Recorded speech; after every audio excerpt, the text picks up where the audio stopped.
check. Oich simgiga. Siginum hanak and I hope you're now happy and your belly's full. And before we begin, we just have to say a big thank you to the house of Gitxsan and Simedzine for providing the wonderful salmon that we all got to enjoy tonight.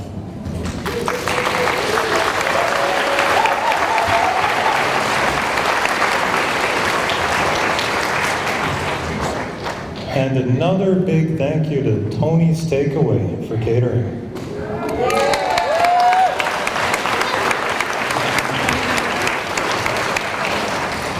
Tony's Takeaway that brought us the world-famous Sasquatch poutine. It's so good. Now you see it, now you don't. So, I have a brief message that I'll be sharing to begin today's meeting, and this is an important message that, we really, that is really meant to emphasize the spirit of today's meeting. Sarai Koda Nu Ach Amasatun Yuchdim dit Liseh Gi Agui Lexjadet Willa Hesu and hey, who will qalzitza dim famakdism gyak kelimsit and sarai uwism dim sarai wanam dim lesehum dim willa lyeds dim heral nu dim I dib kun gerich amarod Dimmi dib chlodich, chlagatum, zadigi nedzim nedin hedi. So in English, the purpose of today's gathering is to tackle the singular issue at hand. And any unrelated conflicts between villages. For the purpose of tonight, we can leave those outside. The youth have organized this meeting to discuss how we will go forward. And it is all of our collective responsibility to demonstrate good conduct and to be respectful with one another, even through disagreements. So I thank you all, and I will now pass the mic on for a message from the youth. Mia Colin.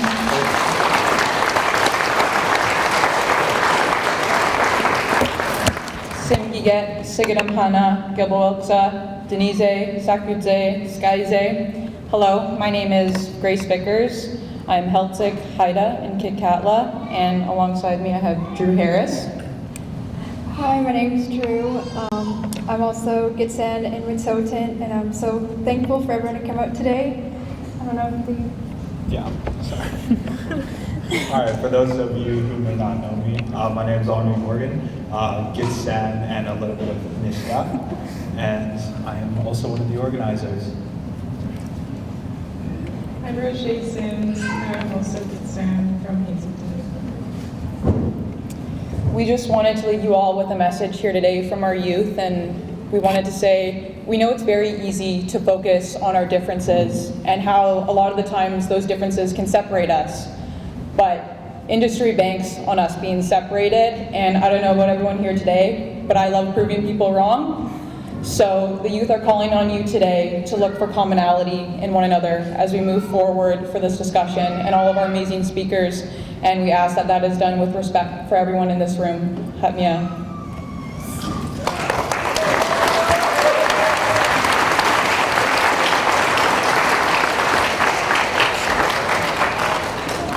Good stuff. Enjoy your meal. All right, you ready to go, Kai?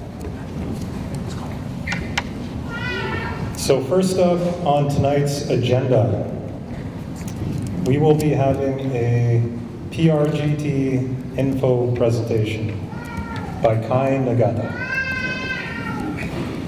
Ta-da! Thank you, Colin. Simgiget, Sigaram Hanak, Kan Kubolustuk. My name is Kai Nagata. I live in the Kispiox Valley with my family, and recently had the opportunity to do a little fact-finding mission to the Nass Valley and to meet some of our Nisga'a allies with Colin here. So I just wanted to walk you through some of what we saw and just give you a sense of what's coming. Before we begin, I did want to mark the passing of a Tsimshan chief and ally from down the coast. Some of the Tsimshan, Simgiget, and Sigaram Hanak are with us tonight. And what we're looking at here on the horizon is the island called Pierce Island in English. And that territory is part of the responsibility of Samalget Klum.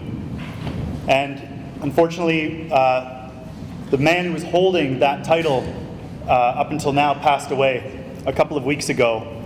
And I just wanted to observe a moment of silence for Howard Green, Chief Klum.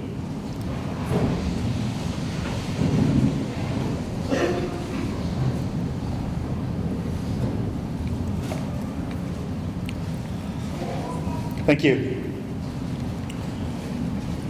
So, as we may know, the Prince Rupert gas transmission pipeline was approved a long time ago, 10 years ago this year. And the environmental certificate expires in November. And so right now, the company's strategy is to get as much work done on the right-of-way as they can between now and November in order to get a substantial start decision from the provincial government. Before we go further, I just want to clarify what I mean when I say PRGT. Because PRGT is the name of the project, but it has changed hands, and there are many companies behind this proposal. And so originally this was proposed by TC Energy. And TC Energy is the company from Calgary that's behind the Coastal GasLink pipeline that punched through Wet'suwet'en, Yinta, without consent, and in the process went $8 or $9 billion over budget, which crashed the stock price of TC Energy, and it forced them to sell assets. And so they've been selling assets all over the continent, and the PRGT pipeline is one of those assets. And so this summer, they sold the project to a consortium made up of the Nisga'a government and Western LNG. Western LNG is a venture capital-backed shell company in Houston, Texas, with no assets, that has never built a project before. And the Nisga'a government is also new to oil and gas. And so there is no in-house expertise or financial capacity to build this project. So we don't know yet where the money is going to come from, but they will have to borrow billions and billions of dollars to make this happen. In the meantime, PRGT has contracted Bechtel to build the PRGT pipeline. Bechtel is one of the top 10 biggest privately held companies in the US. They're probably most famous for profiteering off the Iraq War. After the US bombed that country in 2003, Bechtel was brought in and paid by US taxpayers to rebuild the infrastructure. They're famous for privatizing water infrastructure around the world and building lots and lots of oil and gas pipelines. And Bechtel has subcontracted the work this summer to Leadcore. So when you see Leadcore trucks buzzing around or the Bechtel logo, all of this is connected to PRGT. From now on, I'm just going to talk about the project as PRGT, but these are the companies in the background. I mentioned Pierce Island. You can see the island from the Nisga'a village of Gingolch. Gingolch has a sign on the way in that says home of Crab Fest, and it's a wonderful seaside village full of beautiful seafood. And you can see just in the background there the location of the future gas terminal. This is a satellite view of the north end of Pierce Island. You can see how close it is to the border with Alaska. And right on that peninsula at the northern tip is the proposed location of the terminal. This is a schematic from the environmental assessment application of the terminal. And of course, in order to get the gas to the terminal, they need to have a pipeline that can cross the seafloor. So at this moment, the PRGT pipeline has applied for a route amendment to send a seafloor spur to Pierce Island. 10 years ago, this project was approved to go to Lilu Island. And many of us remember the fight to save Lilu, led by some of the people in this room. The important thing to understand here is that they are adding a seafloor spur to Pierce Island. They are not taking away the original route to Lilu. So the amendment that is before the BC government right now is to take that old 2014 approval and add on an additional spur to a new terminal location. This is what undersea pipeline construction looks like. It's very disruptive. They need massive ships and barges to carry all of that pipe out onto the ocean, and then they weld it together on the boat and basically back up and lower that down onto the seafloor. In its application to amend the pipeline route, PRGT goes over some of the impacts that this will have on the marine environment in Nass Harbor and around Pierce Island.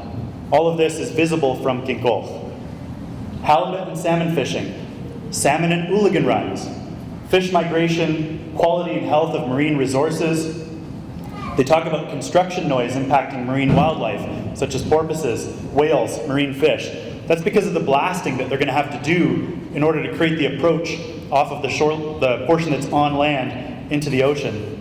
And disruption to transmission of culture and ability of families to engage in harvesting and other activities. So these are the impacts that they're willing to acknowledge. But again, this project has not gone through any additional review since 2014. We're still working with the original certificate from 10 years ago. This is the map that's contained in their amendment application, which confirms that they still plan to keep the seafloor portion to Lilu Island. And so I just want everybody to remember that this project is not just a threat to the Nass, but it is also very much a threat to the Skeena and all of the tributaries and all of the ecosystems and all of the house groups and people that rely on salmon from both the Nass and the Skeena. You might remember these photos from the battle almost 10 years ago of the little salmon smolts on Flora Bank. This is the keystone for the whole ecology of the Skeena River, and this is what's still under threat. If they have a pipeline to the coast, they can add additional spurs to reach additional terminals, and that's what we've seen with Coastal GasLink, that it's not just one terminal. They will continue to branch off under the original approval in order to add more terminals if they can. So this amendment process is before the BC Environmental Assessment Office right now, and the comment period is open until September 3rd. A funny note about that date, they plan to start construction this Saturday, August 24th. The comment period for the route amendment is after they plan to start construction. So we know how seriously the BC government is taking this process, but it still seems worthwhile to put some of these concerns on the record. And so if you have that time, the website is there. You can engage with the EAO website and leave your comment there. If you have 5 minutes, my organization Dogwood has created a simpler version that is just an open letter to the Environmental Assessment Office and to the relevant ministers saying that forget about amendments, this thing needs a whole new environmental review. The laws have changed, the climate has changed, and the baseline conditions along much of the pipeline route have changed, and we can't be relying on a review that was conducted 10 years ago under outdated legislation. So those are the two options for action if you have time after tonight. In the meantime, visiting the Nass Valley, I can confirm that surveyors have begun flagging the right-of-way for the PRGT pipeline. So if you see McElhaney trucks buzzing around in the Nass Valley, pink flagging tape, that's what they're doing. And the goal here is to clear as much of that right-of-way as they can before the deadline when the certificate expires to have the best chance possible of forcing the BC government to extend that certificate indefinitely. So that is their strategy, and construction begins on Saturday. A couple of highlights or lowlights, depending on your perspective. These are the Nass Valley Hot Springs. When you walk in, there's a sign that reminds you that this hot spring is the home of a Nafnok. This is a sacred space, and it's enjoyed by people from all around the world. The PRGT pipeline goes 400 meters from the hot springs. We don't know what the effects will be on the hot springs themselves or the groundwater, but the tourists soaking in those pools are going to be hearing bulldozers backing up for up to 3 years. PRGT also plans to cut a trench directly through the Nass lava beds. If you know the story of the Nass Valley, in about the year 1700, a massive volcanic eruption killed and buried almost 2,000 Nisga'a people. They're still buried under that lava, and the pipeline company proposes to cut a 25-foot deep trench straight across the lava beds. This is an overview map of the work that they're planning to do this fall, and you can see up here, this is the Cranberry Connector, so this is the very edge of Nisga'a treaty lands and the beginning of Gitxsan territory. Here's Dragon Lake, and this is where they plan to put the man camp and a major pipeline stockpile and equipment yard. The route continues down past Gitlachtamics, and it goes right through the Lava Bed Memorial Park. It's a longer story, but in order to make this legal, the BC government had to secretly split up the permit into 4 different chunks so that they wouldn't notify the Gitxsan or the Gitniao that construction was about to begin. So we only found out in July about this plan that's been in the works since February, as the oil companies and the energy regulator collude behind the scenes to keep all of us in the dark. And that's why we're all playing catch up now. So they've created 4 sections, 5A, 5B, 5A, 5B, in order to reduce the amount of consultation that they need to do with anybody other than the Nisga'a government. This is a zoom in of that same map, and you can see the man camp site. They're planning to put 1,000 pipeline workers from all over the world 10 minutes up the road from the village of Gitlachtamics. And that's going to be on the Cranberry Connector, as I mentioned, on the way in from Gitniao territory. This is what the site looks like today. So that's the road, or pardon me, yesterday. That's the road heading up to Dragon Lake. And this cleared area is where they plan to put the trailers for all of those workers. They have started to stage equipment as of last week. And so the first load of heavy equipment arrived, coming down the Cranberry, in this case from Stewart. But the plan is to bring equipment in from all over Northeast BC and as far away as the Yukon. So we talked to one contractor who is planning to bring a bunch of low beds over the Cranberry this week. However, this is not going unchallenged by Nisga'a people. And so right now, there's a movement building in the Nass Valley called the Tribal Land Protectors. And this man, Richard Cecil Mercer, has been going door to door in all of the Nisga'a villages collecting signatures from people who want an injunction to stop PRGT construction. This is Richard standing in front of the bulldozers with the names of all those 200 WILP members who are not taking this lying down. And tonight we're very lucky to have a chance to hear directly from Richard, who's made the visit up here from Gitlachtamics to speak to all of us today.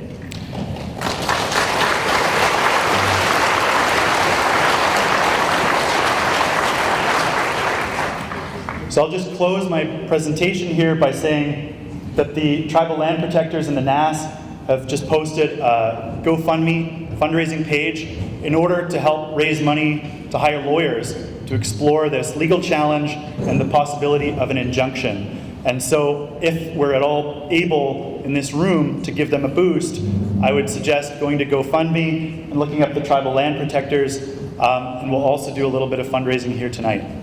So that's it for my quick briefing, and I want to hand things back to Hoki'i.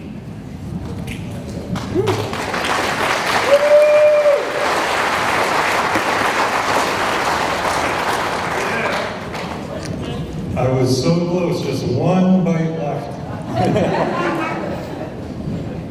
Thank you so much, Kai. So next up, Question, please. what's that, Denise? The deadline that was mentioned, is that a deadline for us to get legal papers into the courts? So I would say that yes, they plan to start construction next Saturday, but really the question is how much can get done between now and November.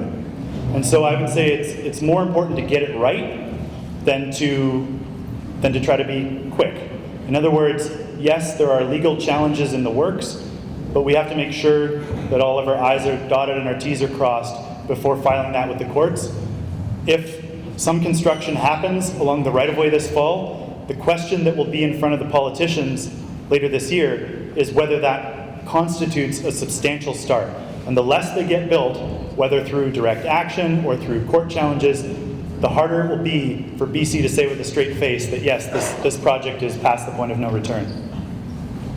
So it's all depending on the provincial government with this legal thing, or can we take it to the federal and say the federal environment is being violated? So the pipeline is regulated by the BC government, and that is the first place to lodge a challenge, is with the BC Energy Regulator and the BC Environmental Assessment Office. Later in the year, after the provincial election, the next environment minister will have to make a decision about whether they've made a substantial start. And that decision can also be challenged in court. And if we lose on that, that can be appealed to the federal courts. And if we lose on that, that can be appealed to the Supreme Court of Canada. So yes, there are many steps along the way in order to prove that this construction that is happening this summer is unlawful, that consultation has not happened with the title holders along the route, that no public process has taken place in the Nass Valley with Nisga'a citizens. And on all of these fronts, I can tell you that there are teams working very long hours to put together legal challenges as we speak. Sorry. Thank you, Kai. And also, I think something that, we'll have some time for questions later, but we have a lot on the agenda that the youth have prepared. And just something to note is Kai is always willing and amazing to work with any of the Huil on any of these matters. And he's been a great benefit to my own will and to many others that I've seen. And he's a tremendous asset to the nation.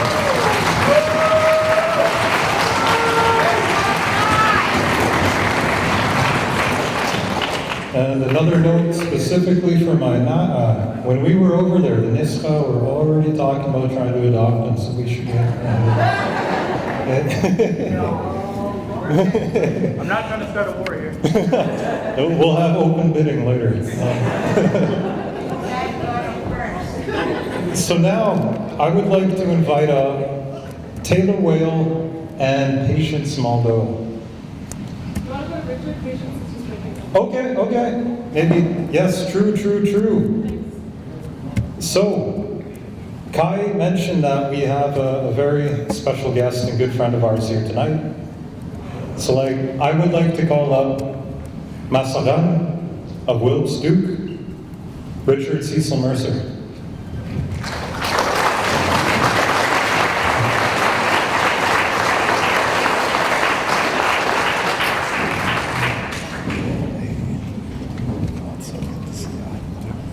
Change up the schedule, if that's all right. That's okay. Thank you.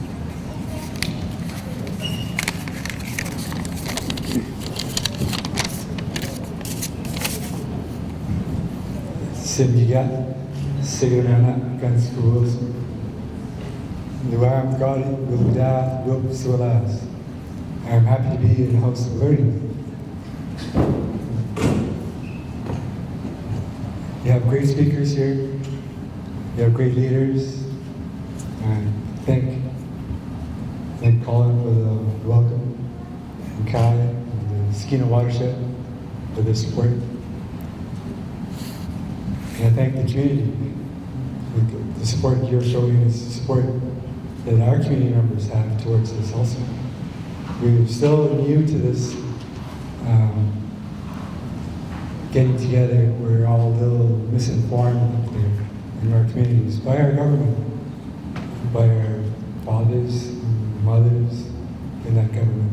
It's like Bonnie and Clyde people up there, but they're still our family, so we'll still get along as I've been told, work together. I'd like to tell you a little about my history. My grandfather is part of Gitxsan, and his mother was Sarah McIntosh from Kitsugutla, and his father was Dan Ginu from Gilagdamix. And he's Kilawell, and his chief name is Kamsiwa. He's got that from the late Eli Gosnell. They recommended him to have that name because he's an explorer himself. He's always out at camps, out hunting, gathering for his family. He had 13 kids, my grandfather. It was a big family. Lots of cousins, uncles, aunties. He was raised by Michael Wright and his wife, Bessie Wright, in that community. And he was born in 1916. So far back, he's been in Gilagdamix. And he showed me a lot of the traditional ways of life, hunting, trapping. I was always behind him on the skidoo, by the Nass Bridge. And it gives me strength to show that my Gitxsan brothers and sisters are wanting change in this community.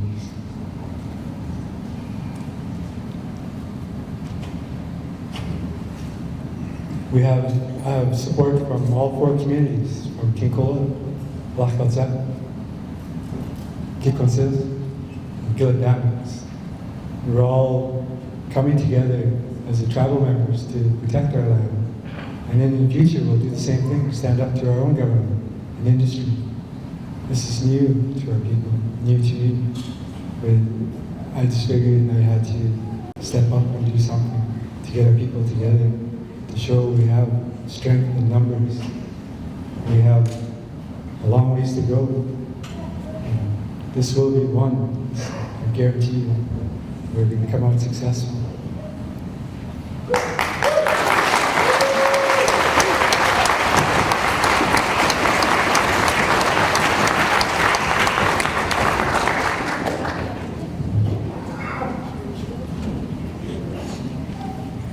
I'd like to thank everybody for listening to me, and may everybody have a safe journey home. And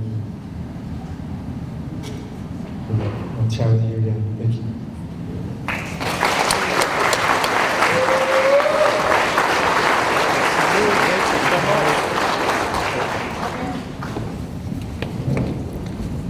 Thank you so much, Richard. Darafsini Masalan. So now I'll pass it over to the intelligent minds of Taylor and Patience. Oh, wow.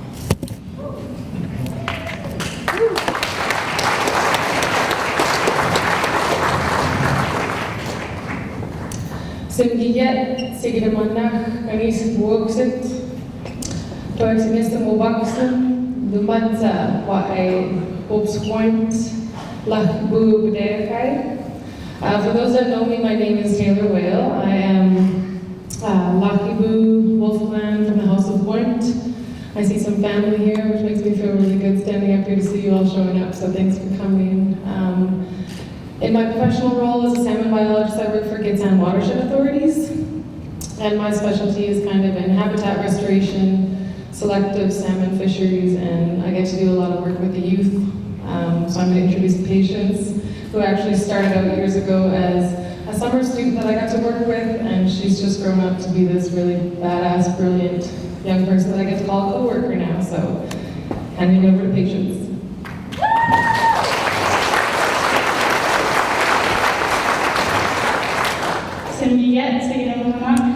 My name is Patience Moldo. I'm from Lopes Kukunooks. I'm here with Taylor, who was once my mentor, well, still is. I am currently going to school at UMBC for conservation science and practice, and I'm excited to present to Taylor today.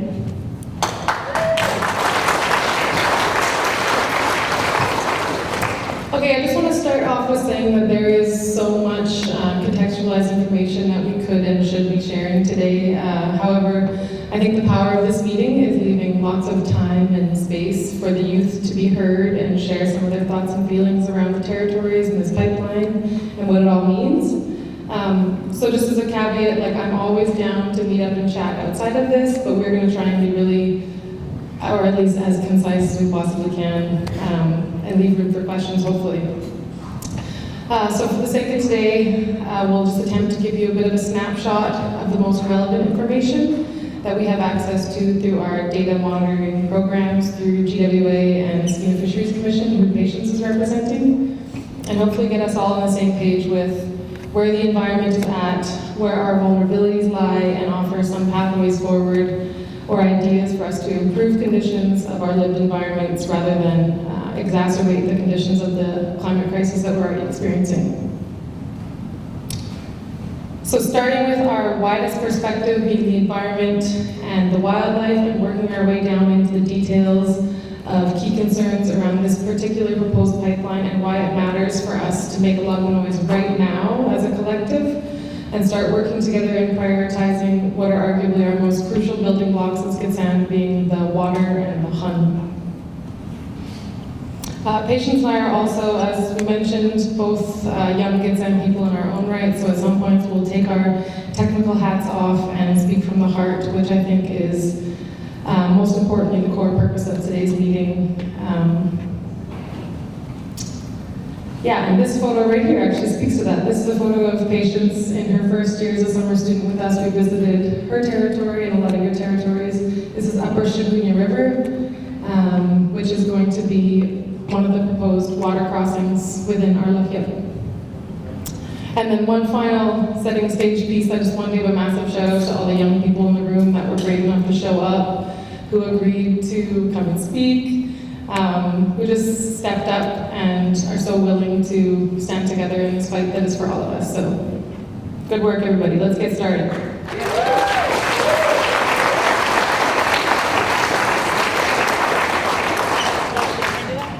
Got it. Oh yeah, maybe. So this here is a horrible snapshot of a cumulative effects assessment on Gitxsan territories over a very detailed map. So it's hard to read, but the colors and the risk assessment is what I want to draw your eyes to today. So this shows just one cumulative layer of impacts grouped as total land cover alteration, which could be the clearing of land for agricultural or residential purposes, forestry and clear cuts, the presence of roads and other infrastructure. And we know that this is, of course, an underestimation of risk. So I caution its use and just need to note that this is a work in progress. But even looking at this in sort of a one-dimensional kind of way, being one layer of risk, this reads that a large proportion of our territories that the pipeline proposes to cross is in the red zone, which means high risk, which means that in an area over 22% is altered or cleared. Next one.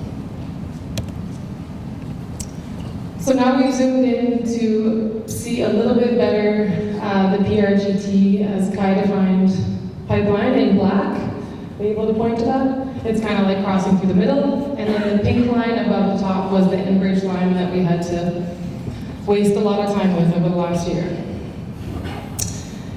So again, what this shows is that largely the entire territories that this line proposes to cross are already considered high risk and are in the red zone, meaning that these are highly vulnerable habitats to any additional impacts or stressors. So I wanted to use this map as a starting point to set the stage for the conversation that we are about to have about where our environment is at and the layers of impacts that accumulate on the landscape. So throughout our presentation, I want everyone to keep in mind that we aren't just talking about the impacts of one pipeline on our territories. We are talking about the cumulative impacts of extractive practices plus climate change that all add up to destructive systems that each of us rely on. So this here is a conversation about death by 1,000 cuts. And since the pipeline deal was signed 10 years ago, we have accumulated a whole lot of cuts. This is a totally different environment than the ones that our syndicate had to contemplate 10 years ago when they signed this deal. And we're going to spend some time today to talk about some of these changes and some of the new concerns with the 2014 deal. Next one.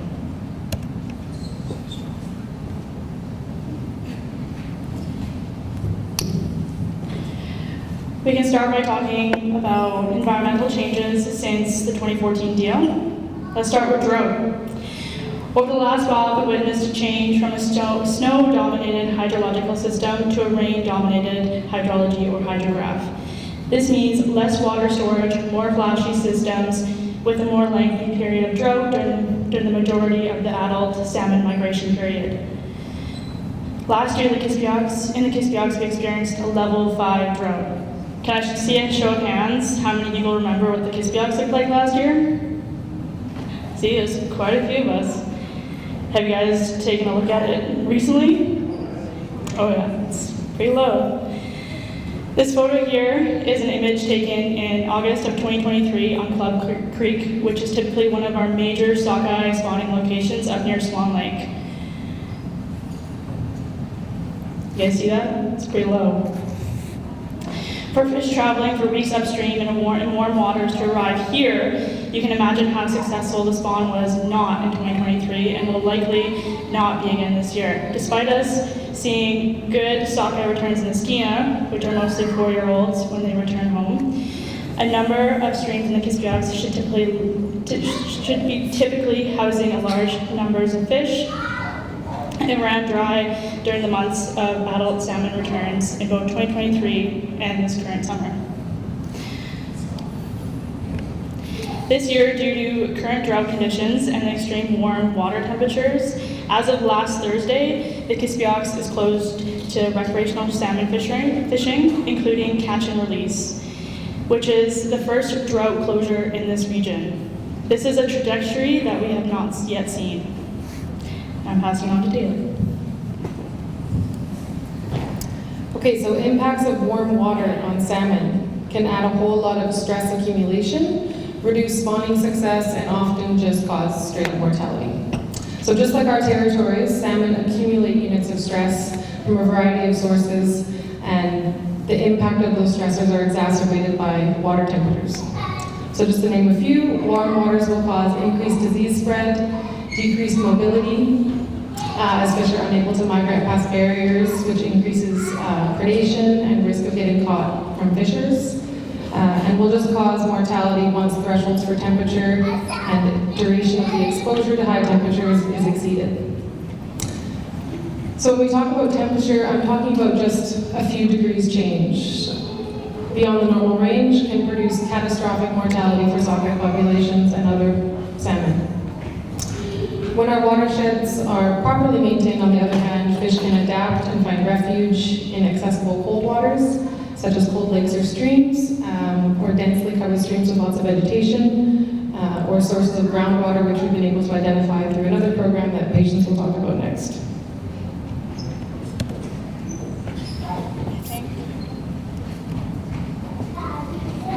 Oh yeah. Temperature loggers. Before I worked for Skeena Fisheries Commission, I was working for Gitxsan Watershed Authority straight out of high school, and I looked for these things all over the place. There's 104 of them deployed within the Skeena, Babine, Kispioks, and they've been there since 2019. So if you see a little cable that's running in the water, it's probably one of these guys. They're strategically positioned in various tributaries above, below, and within. And they're pretty important. They give us information on how the watershed's doing, temperature-wise. And due to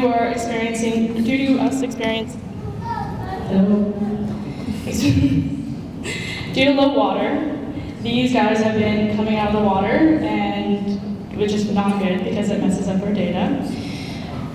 But as I'm As I've been with Skeena Fisheries Commission and Gitxsan Watershed Authorities throughout the years, I've noticed temperature changes and to the point where the waters become so low that we can't even float in some areas. We're walking like across the Kispiox River, which is crazy, but yeah.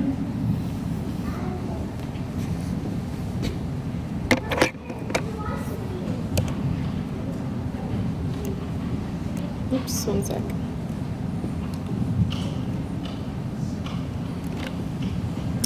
Okay, really briefly, oh, what the heck happened there? Oh, that's okay. I just want to show this snapshot of salmon abundance descriptors throughout the Skeena and Kispiox rivers. Of course, the Nass River is super relevant to today's conversation, but I will leave that conversation to be had by the Gitnya representatives or the Niskai representatives. So for those that work with fish or anything technical, you can understand it's really difficult to share abundance metrics in a way that you can compare salmon species and systems in such a simplistic way, because of course, any species that don't have commercial interest to the government, they typically don't put data collection dollars towards, so some of the records are pretty sparse. But I have attempted. So mostly to emphasize that overall, wild salmon returning to our territories are all experiencing long-term declines of different magnitudes. Starting with Miso, returning to the Skeena seemed to be huge this year. 2 million returned to the Skeena River. But what is less talked about is that of that 2 million, approximately 90% of all of those fish will return to just 2 man-made spawning enhancement facilities in the Babi River system. So here in this table, when I say low biodiversity, I mean that there is a system-wide vulnerability with all of our eggs in one basket should anything go wrong at either of these facilities, which can be disease spread, a blockage in the river, or vandalism, which is actually very common at these facilities. Ya'a, our other main food source, are showing the lowest returns on record for both the Skeena and the Kispiox rivers. And even the Stamon, who always seem to be keeping us afloat and coming back in large numbers, are still returning in lower than average. Of extra relevance to this snapshot of salmon abundance is the intersection of habitat suitability for fish. So due to low waters and high temperatures, from these conditions we can assume that a large number of the fish that do return, so say of those 2 million this year, a large number of them will not make it back to spawning grounds and will not spawn to create babies for the next generations. So 4 to 5 years from now, when they return as adults, we can expect to see much lower numbers.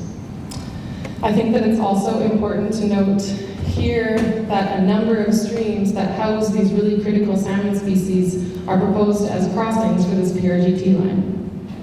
Especially in the Kispiox watershed, there are a huge number of water crossings that are salmon bearing, and Patience will go over that a little bit later. Just quickly, this is a photo of Patience and myself with 2 of our youth from one of our monitoring programs this summer, rafting the beautiful Kispiox River and looking for those temperature loggers that Patience just told us about.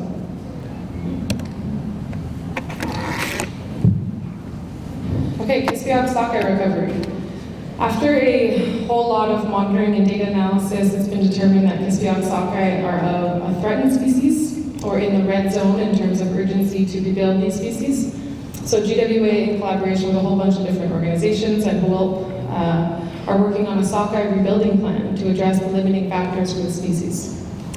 You can see here in the figure, which shows the balance between escapement, which is returns to spawning grounds, and harvest, which are the red bars stacked on top, for the conservation unit of Swan Lake and Club Creek, which is comprised of a number of different major spawning locations for sockeye in this region. You can see here a pretty substantial decline since the 90s, which has flagged this need for us to do a rebuilding plan to address this highly important need for our food security as Gitxsan.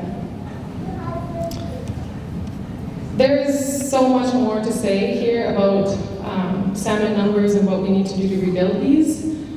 But for the sake of time, I'm just going to leave this here and pose the question, what is the point in us investing so much time and energy and resources in creating these rebuilding plans while simultaneously making deals to disrupt a habitat?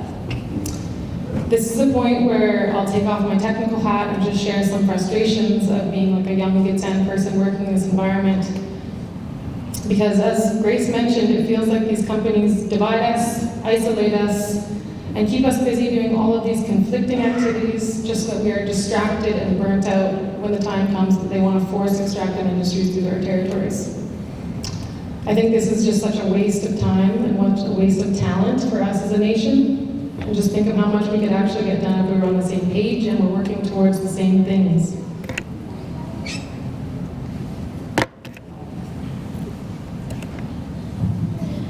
I'm going to let that sink in for a little bit. And this is an incomplete slide because it's the middle of field season and I have no time. But here are all the listed pipeline crossings, and working alongside Gitxsan watershed authorities, we thought it would be a good idea to go ahead and do our own assessments on all these crossings. So looking for fish presence, habitat features, all of these important things. And I'll give you guys a second to look through the list. You might see the map. Oh, and we brought a map looking over by Drew. If you guys want to take a look after. Here, this tree, as you guys can see, there's a pipeline right-of-way flagging. We did not put that up. We were walking out in the bush. We're going to do an assessment, and we ran into all this flagging, and it was already pretty cleared, and we were like, what's going on? And so we kept on going, and we met our stream, but it was pretty sad to find these out there already.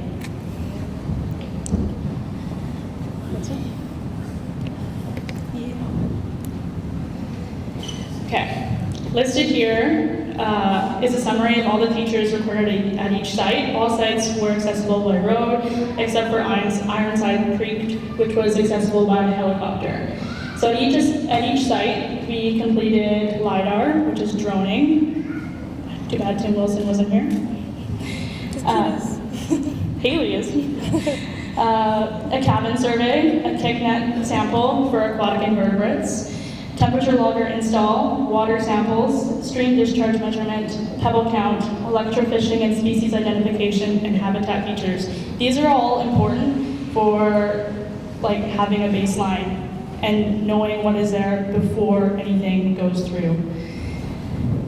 And this photo here is of Vicky and I, a GWA biologist, and you can see there that there's fish. This is Little Fish Creek on the Mitten Main, and it was full of sensitive invertebrates and fish and Devil's Club on the banks, and going in, we're running into huckleberries. Just imagine, I can't even imagine a pipeline going through that. Can you explain the pebble count? It's gonna sound silly, but we walk around and we use our pointer finger and we don't look, and you point at a rock and you pull it up and you gotta measure it. You gotta do that for 100 rocks. It's just to get an indication of the substrate that's suitable for fish spawning or other juvenile species for rearing.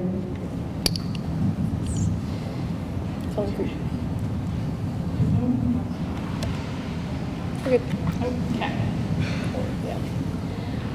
This is to provide, instead of looking at place markers on a map or just looking at the location name, I decided to put in a few photos of where we did our assessments to give you guys a visual, so you guys know what this place looks like beforehand.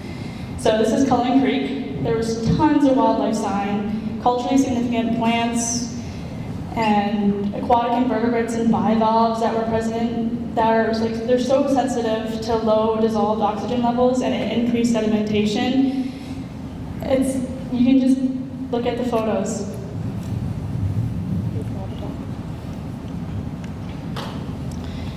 Moving on to the next one is Little Fish Creek. As you can see, same thing, Devil's Club along the banks, riparian vegetation, wetlands that are so important for moose and all other wildlife. And prior to completing the assessment on Little Fish Creek, we had come across a road that was already put in there. So showing that previous surveys had already gone in there.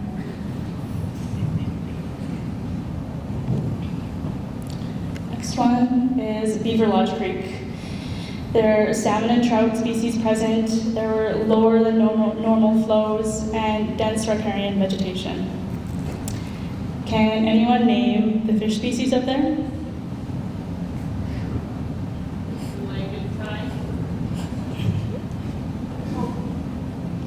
Your mom knows.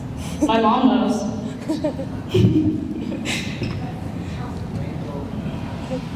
Tacomo.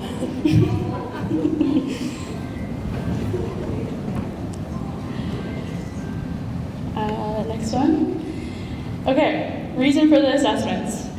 It provided us with baseline and updated data, understanding the initial conditions of the area, monitoring changes over time, documenting species presence and diversity, evaluating habitat features and quality, and identifying potential impacts of environmental changes.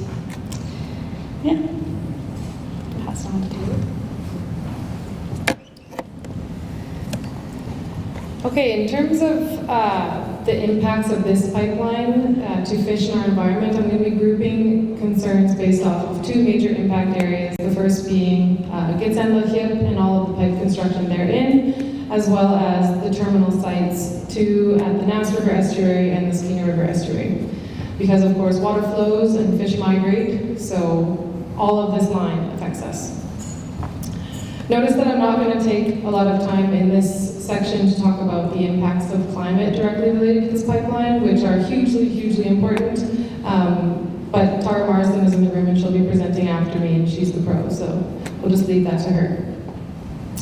Also notice that, like Kai, I say there are two terminals because within the original deal, the proponent was proposing flora banks adjacent to Liliu Island in Loch Wallam's territory to be the terminal, which is again the Skeena River Estuary. And thankfully, the community of Loch Wallam's fiercely opposed this terminal and led the charge to shut that down in 2017. However, similar to Kai, my understanding is that this permit for coelacanths would reinvigorate plans for the originally proposed pipeline, thus meaning that the Liliu Island terminal would again be included.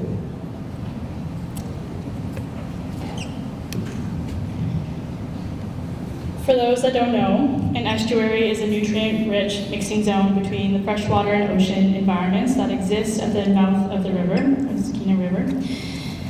The photo on the left is an image of the Skeena River estuary taken by Skeena Wild.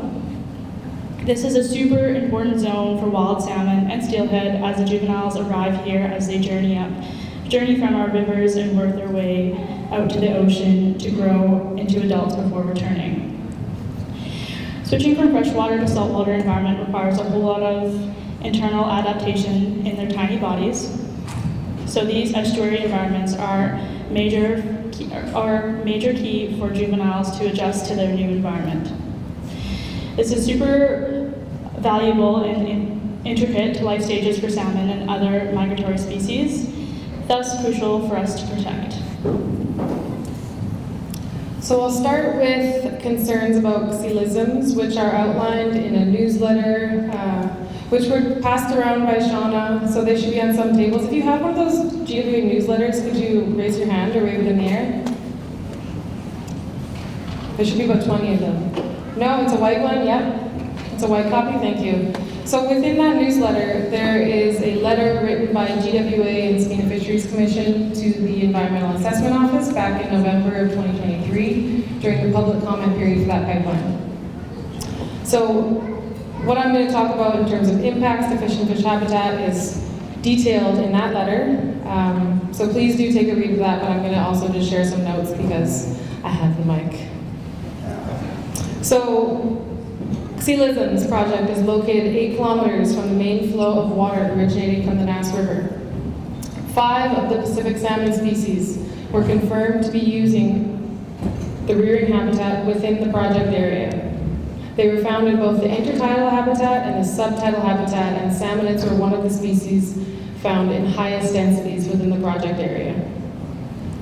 In particular, the eastern side of Pierce Island supported large number of juvenile salmonids in spring and summer when they're known to spend weeks to months rearing in the estuary, which is that same sensitive habitat. So any disturbance within that estuary during this critical stage for juvenile salmon must be carefully considered as they are undergoing major physical changes. Construction of marine infrastructure is anticipated to cause fish habitat loss equating to nearly 133,000 meters squared, of which 77,000 meters squared is expected to be permanently destroyed. 65,000 meters squared of that altered habitat or destroyed habitat is salmon habitat. It's expected that there will be sufficient underwater noise pollution from floating infrastructure, sedimentation of water from construction, and potential water chemistry changes from the release of high salinity brine. But as Kai mentioned, those are some of the impacts that were not included in the application. That's something that they just bypassed in their own environmental assessments, which is why we're calling for an updated environmental assessment.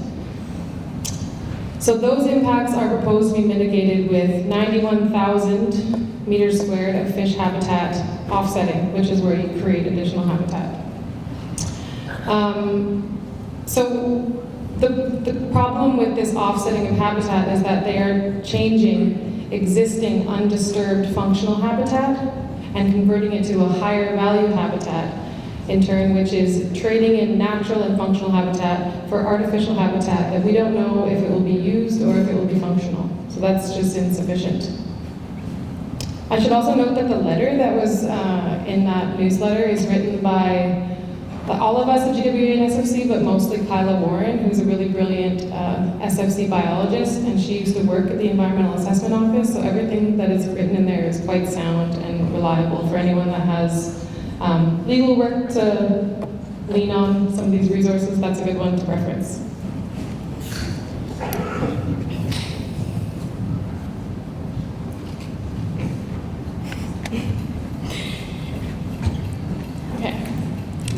Everything that we thought we knew about pipelines was blown out of the water once we had to witness what happened with the Coastal GasLink pipeline forcing its way through Wet'suwet'en Yintah. We learned that despite whatever mitigations the proponent plans and their applications and environmental assessment, it costs them less to pay the fines for infractions than to do the actual work of mitigating impacts to the waterways in particular.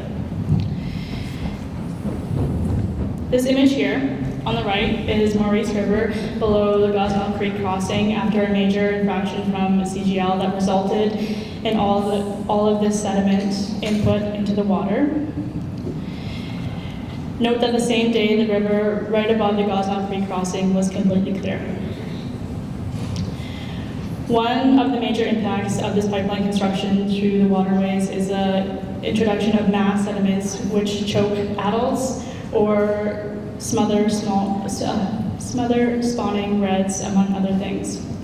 In considering pipeline construction, it is important to note that there is not a good time to do in-river construction that can avoid impacts to fish. Bear with me, this is really tiny and I forgot my glasses. The CGL, for example, did their drilling under the Maurice River during a period of sockeye migration and spawning. The construction not only blocked off spawning habitat for migrating adults, but it also impacted the freshly laid eggs. Salmon eggs are very sensitive during their early days, so drilling beneath or nearby spawning grounds is a risky act. I'd like to point out that this proposed pipeline has 4 sumps located on Chigunya River. Chigunya River is known for its major Chinook population, and wherever there's Chinook, there's to be lamprey found. And right now, I'm on a project that we are doing water samples and eDNA for lamprey. And lamprey aren't very strong swimmers, and just imagine having 4 sumps pulling water from Chigunya River is crazy. Like, I'm just thinking about all those lamprey and just the fish, and there's just not proper things going on. Yeah. Should I continue this? It's okay. These are just notes from Kyla. Do you want to talk? I don't really want to. It's okay. There's more on the impacts of pipeline construction in that letter that's in the handout. So if those could get maybe passed around, just so we don't have to read the notes from there, because it's all just in conclusion of that letter, and I think it's a really good reference point for everybody to lean on.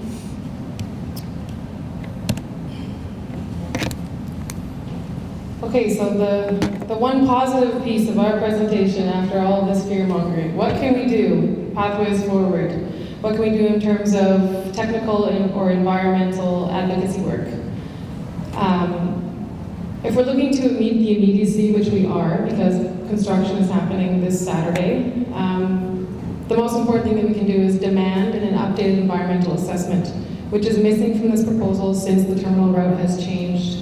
A substantial change in the plans after a decade of those accumulation of impacts on our environment should require an updated environmental assessment. If leadership truly does believe that this is a good project for our communities, then the decision should be made with all the best information on the table. How does it make any sense to bypass asking for an environmental assessment? What is the rush? Why would we want to push past this? Who does it benefit and who does it disadvantage?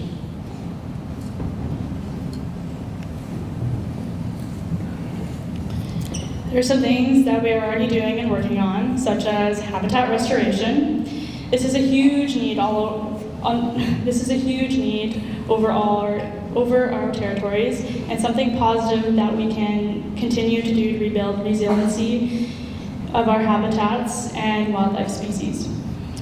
There's so much momentum to do restoration work in a way that supports climate adaptation, and I urge everyone to find ways to chip in and get involved.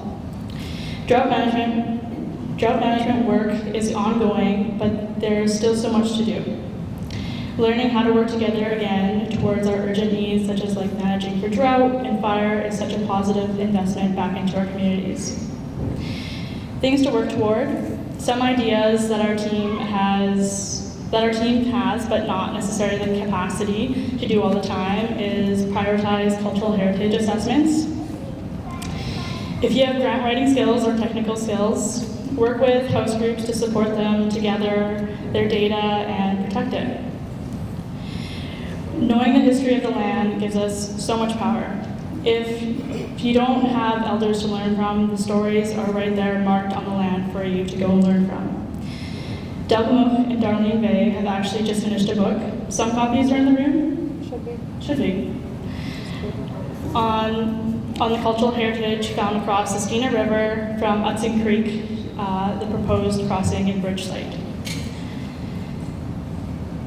As a nation, we believe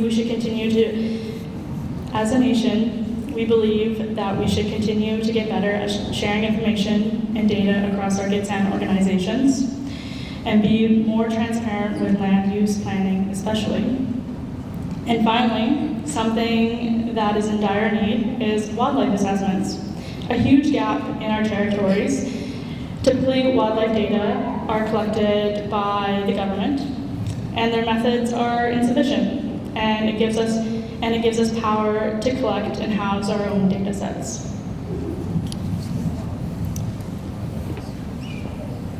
Okay, lastly, I just want to say that moving forward, if we continue to keep the youth at the center of our planning rather than individual success or monetary gain, then we could all be a lot happier in general.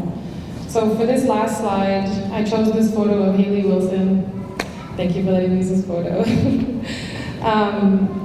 Who was one of my summer students a few years ago, and this is us out at my late Uncle Fred Will's fishing cabin on the Babby River near Kiskagas. When we go out and do field work with youth, we always take time to sit and visit on the land and reflect on why we do this work, why we do these things, why we care. And this photo reminds me of that why. As a young Gitxsan person myself, my dream is to have these beautiful territories to live on and learn from forever. To be able to show my kids' what a salmon run is and what it feels like to know who you are because of knowing the places that have always held you and your families. And one last note, because I still have the mic, is I wanted to give a big shout out to all of the youth that I've been lucky to work with over the past years and that showed up today and are so brave in agreeing to speak and share some thoughts. I especially wanted to call out Shauna.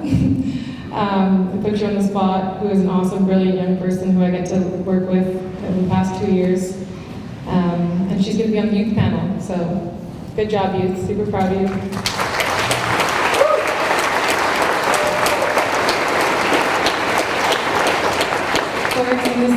Thank you for listening. Sabuha. Thank you for everyone that came out tonight and supported us. I would like to end with a story. Okay.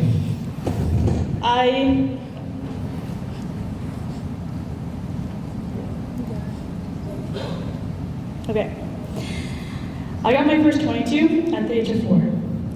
I can't even imagine a pipeline.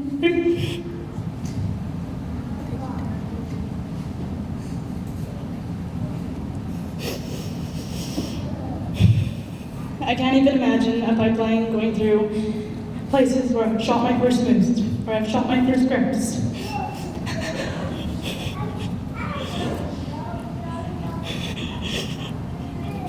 I've spent so much time reading the Delgama transcripts, listening to, or just reading about how my grandparents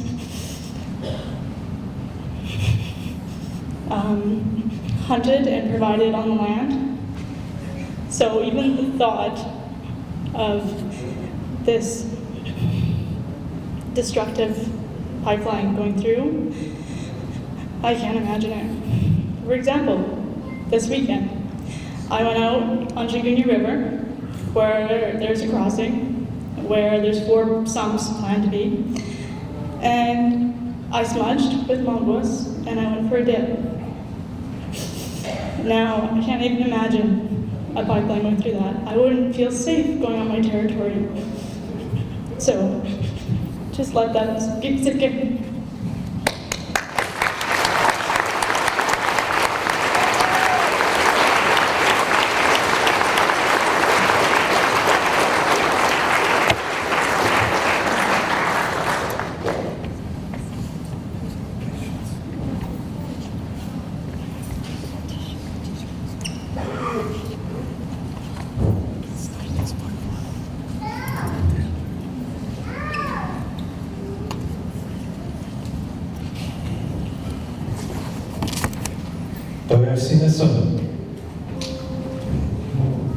Thank you for everything that you shared.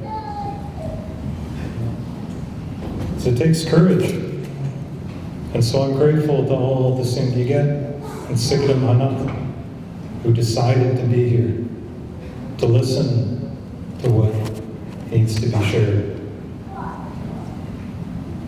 Not only do we have the young people sharing their technical expertise, their efforts, the results of blood, sweat, and tears. You know, tackling one of the biggest projects the biggest project by far to ever be introduced to Gitxsan Lax'yip. But they also come up here and share from their heart. So I think they deserve another big round of applause.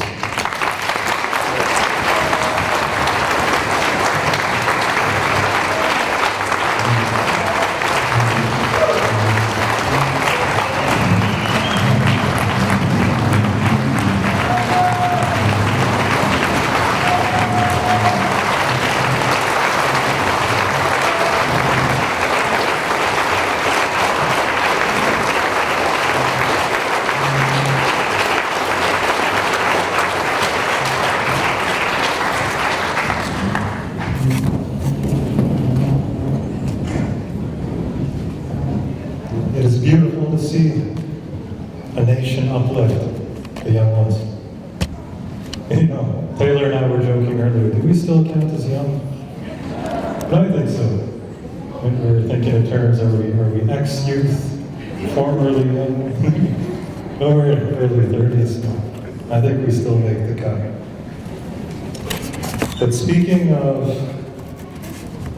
you know, goodwill and the hospitality of our people. Before we bring up our next presentation, which will be in regards to the health impacts on this pipeline, I would like to start a while to support Richard, because Richard has been going around to all these communities, driving his own gas, his own time, getting each signature through discussions one by one, traveled all the way out here to Gitxsan territory to spend time with us, to share with us what's happening over in his own land. And going forward, there no doubt will be many costs associated with this work.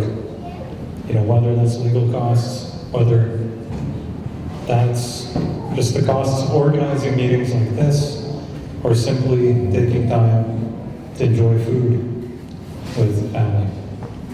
So, I'm going to open that up right now. And if there are any volunteers who would like to sing a song, you know, I just really want to show my gratitude to our buck from over in the Nass. And I'll start by putting in $100.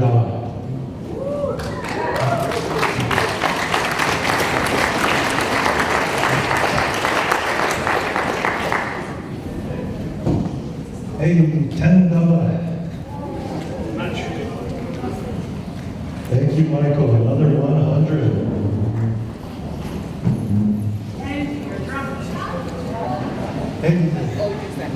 Hey.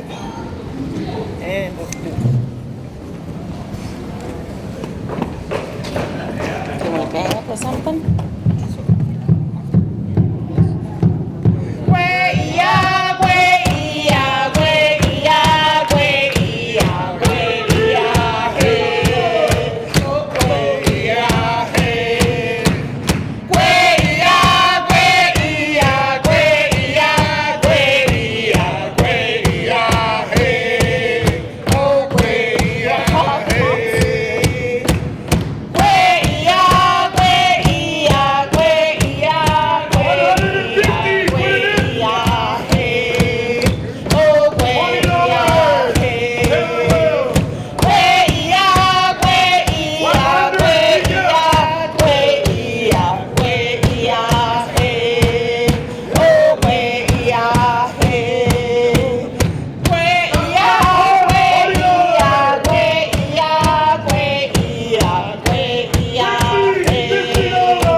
A big thank you.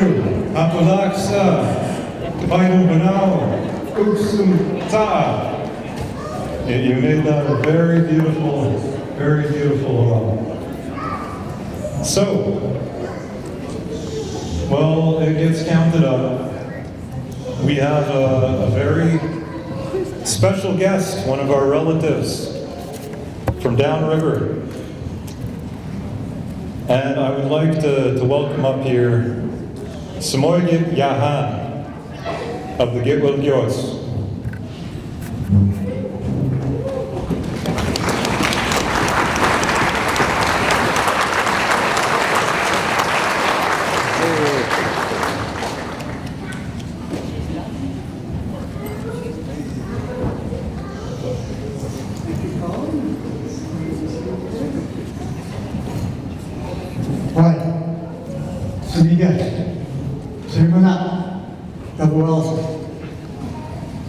First of all, I'd like to thank the youth in the room here tonight for hosting this event.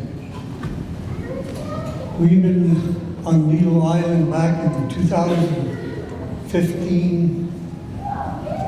At the beginning, on the start of going to that island, we had a company come to our village, and they came with loads of money.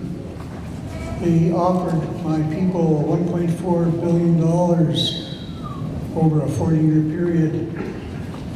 They offered every man, woman, and child, I think it was $282,000 if we accepted the deal to build on our island. It took months and months for this to soak in for myself as the title holder in the lower part of the Skeena River and the surrounding islands that any of you guys have been down to the watershed of where I live. With help of many people in this room here, I could not have went and did what I did. It was a very grueling experience to endure. It separated my village. It separated us about the money part.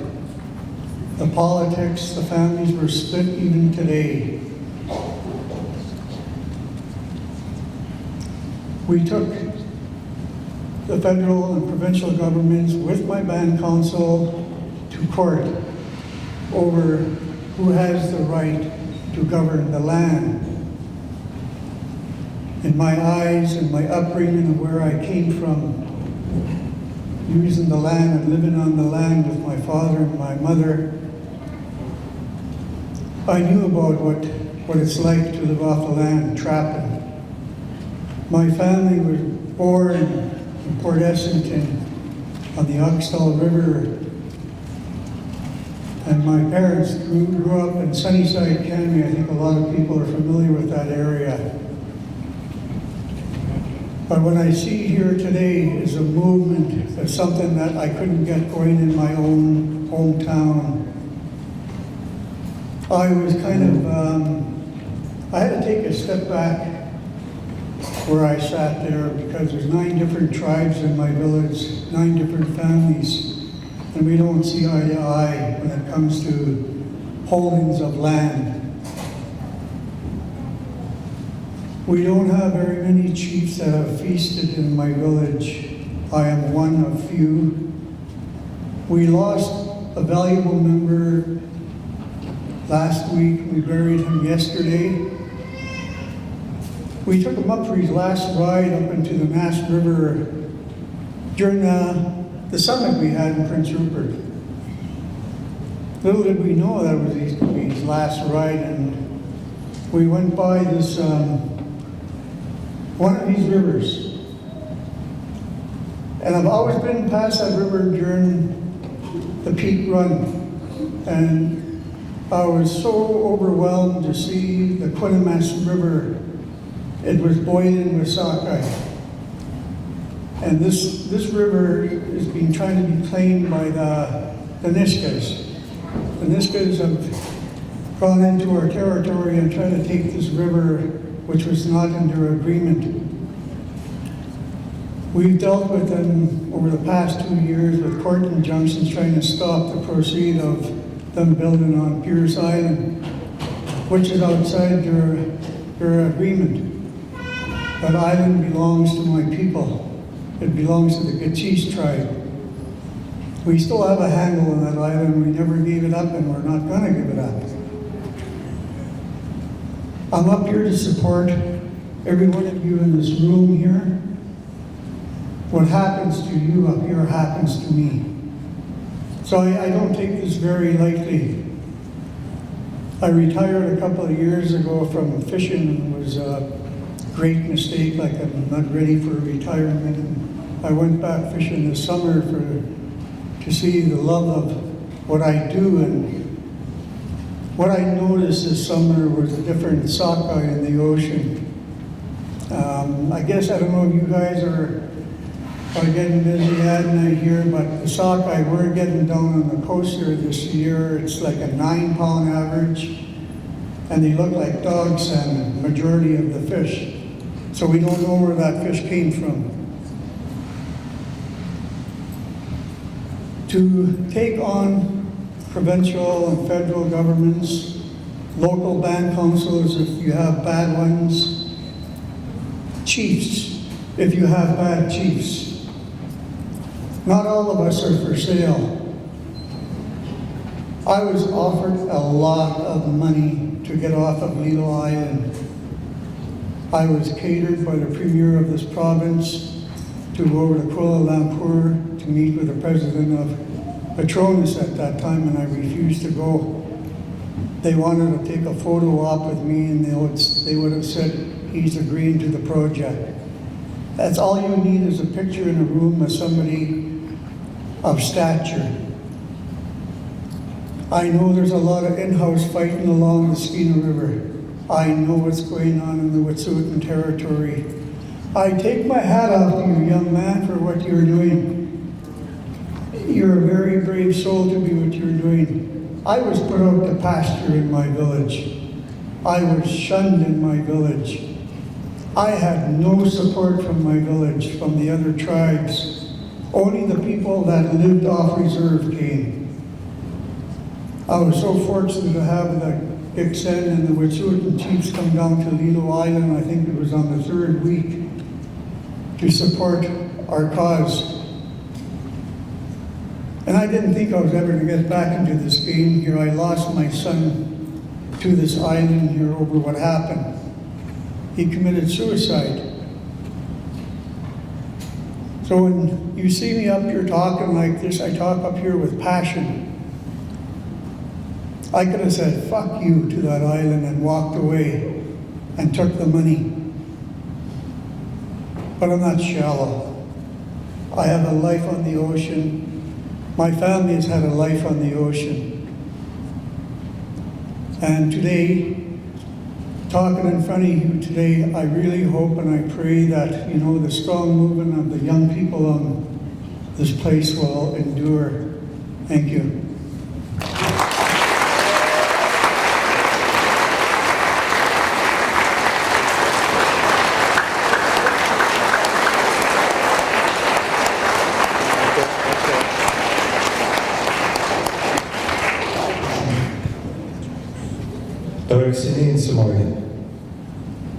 So before we move on to the next part, we're going to be doing our first door prize of the evening.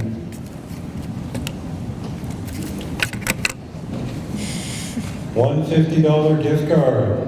No, one, and it's $50. $50. Do we have a volunteer from the front row to draw the ticket? You look young. Drum roll.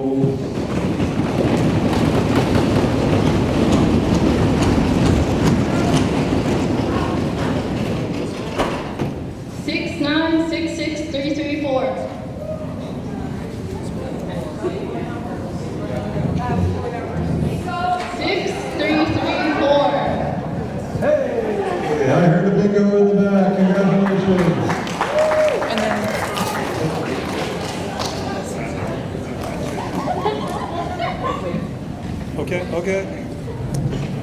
And just a reminder, if anyone did not get their door prize tickets, there will be more door prizes, so I believe the roll is at the front. Right over there, if you've not received a ticket yet. And no taking the second one. How's it going with the countdown? We're just double counting. Double counting. All right. So now we'll be prepping a pre-recorded presentation regarding the health impacts of this proposed project. And this will be a presentation brought to us by Dr. Lem. Good evening, everyone. I'm Dr. Melissa Lem, President of the Canadian Association of Physicians for the Environment, or CAPE, and a family doctor living and working on the unceded and traditional territories of the Musqueam, Squamish, and Tsleil-Waututh nations in what is currently known as Vancouver. Where I am right now, though, is in Chief Dryge's territory, the traditional homeland of the Yellowknives Dene. And it's kind of ironic that I'm going to be speaking to you tonight about the health harms of the LNG industry and what CAPE is doing to try to prevent them from this place. Because almost exactly a year ago, 2 days before I was supposed to travel up here to work, the entire city of Yellowknife was evacuated due to climate change-driven wildfires, including its 100-bed hospital. I also want to mention that it's a real honor to be asked to speak with you, because the lands on which you gather are very special to me.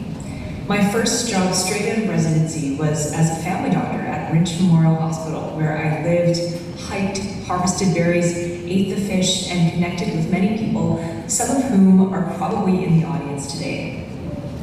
And what has really become clear to me during my years of family practice since then is that what we do in one part of the province impacts our neighbors in other parts, for better or for worse. And I want to talk to you about the worst part today, or the upstream and downstream health impacts that will occur if the PRGT pipeline is built and starts moving LNG for export, increasing its demand. As you may know, in BC, the vast majority of our natural gas is produced through an extremely polluting and water-intensive technique in northeast BC called hydraulic fracturing, or fracking, to crack the earth open and release gas. So when LNG demand increases, so does fracking. Research shows that fracking pollutes the land, water, and air with chemicals we know are bad for human health, whether it's through flaring, gas leaks, or leaks of fracking fluid. A comprehensive scoping review of research on the health impacts of fracking was just published this year by colleagues of mine, which showed that it's linked to all kinds of harmful health conditions like childhood leukemia, asthma, heart disease, and bad pregnancy outcomes.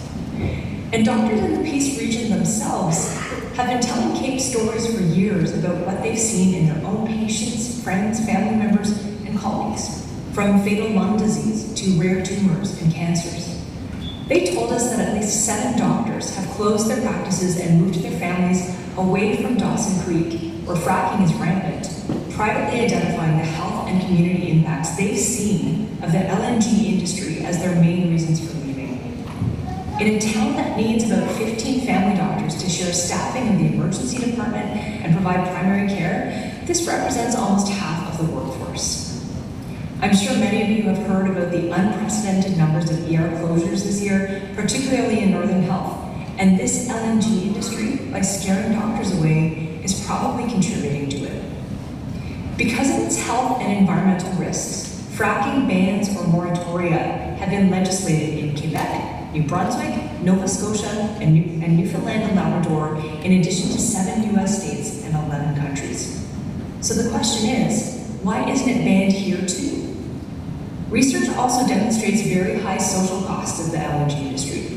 When workers stream into communities, they often significantly increase housing costs, crime, substance abuse, domestic violence, and sexually transmitted infections.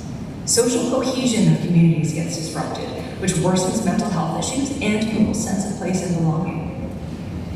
But the health impacts of the LNG industry don't just stay in the north. When natural gas used to heat our homes and cook our food burns and leaks, we're exposed to dangerous air pollutants like nitrogen dioxide, carbon monoxide, formaldehyde, and benzene, which have been linked to serious health issues like lung disease and cancer. A recent scientific review revealed that kids who live in homes with gas stoves have a 42% higher risk of asthma, similar to the risk of living with a smoker. Gas furnaces also release pollutants into our yards and neighborhoods, which worsens air quality and contributes to higher rates of asthma and heart disease. Buildings release nearly 19% of the total nitrogen dioxide in air pollution, largely due to fossil gas. Not only that, but gas heating and cooking also generate a huge amount of BC's carbon pollution, including almost 60% of all greenhouse gas emissions in Vancouver. And this is where it really hits home for me. During the 2021 heat dome, I saw more patients sick with heat illness than I ever had in my entire career. The sound of sirens filled my neighborhood for 3 days and 3 nights as 619 people died across the province. The worst weather-related mass casualty event in Canada's history. The climate emergency is here, and we have no more excuses to delay climate action. So when you hear people saying that LNG is clean energy or a transition fuel, you are not being told the truth. Investing in LNG or fracked gas means investing in heart attacks, strokes, asthma, depression, and premature death. But now, to change gears, I want to tell you about what CAPE has been doing over the past few years to try to get governments and industry to invest in a healthy future that does not include LNG. And I'm just going to take a moment here to share a few slides that I have of campaigns that CAPE BC has designed and run over the past few years to raise awareness about the health impacts of LNG. So this is a picture from our first major billboard campaign it was 3 years ago, and we in fact bought major billboards near the BC Ferries terminal because BC Ferries run on LNG and natural gas. And so here we have Nurse Helen Boyd and Dr. Kevin Liang standing in front of this incredible billboard, holding one of our banners that we printed, raising awareness about the health impacts of LNG within our province. And we got widespread media attention. This is just one of the hits that we got through CTV News Vancouver. And this is a campaign that we ran last year. And this was essentially issuing a health advisory about the impacts of LNG within our province. And we had over 500 doctors and nurses sign on to the health advisory, issuing it to the province and warning them about the climate impacts of the LNG industry. And we made this as a quick launch campaign to launch during the climate disaster, and right near the end of August, when I was prevented from heading to Yellowknife by the wildfires, is when we chose to launch it, and we also got widespread media attention. And last but not least, this is a campaign that we launched this year called LNG in Healthcare, and essentially it draws awareness to the healthcare system impacts of the LNG industry in terms of the doctor shortages I mentioned, in terms of the overall healthcare system impacts of the LNG industry because of direct impacts locally and also larger impacts on climate change.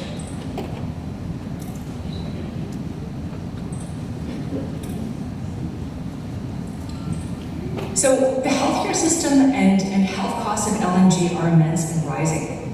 So along with over 300 doctors and nurses across Canada this year, we are calling on the BC government to do the following. First, stop all new fracking and LNG development until a health impact assessment on LNG and fracking in BC is completed, just like the $12 million funded study the federal government recently announced near the Alberta oil sands. We need the same thing here in BC. Second, we need to strengthen regulations and monitoring to reduce air and water pollution from fracking and LNG operations. Third, we're asking government to legislate policy to end natural gas tie-ins to all new buildings by the end of 2025. We can power buildings with electric heat pumps. It's proven and excellent and efficient technology. And to create a Crown corporation to mobilize workers to retrofit existing buildings and build new, affordable, zero-emissions housing to eliminate fossil fuel heating by 2035. Fourth, we're asking the government to provide support to workers and Indigenous communities impacted by LNG and fracking to work towards a clean energy economy with financial support for retraining and a guarantee of good, safe, and sustainable jobs.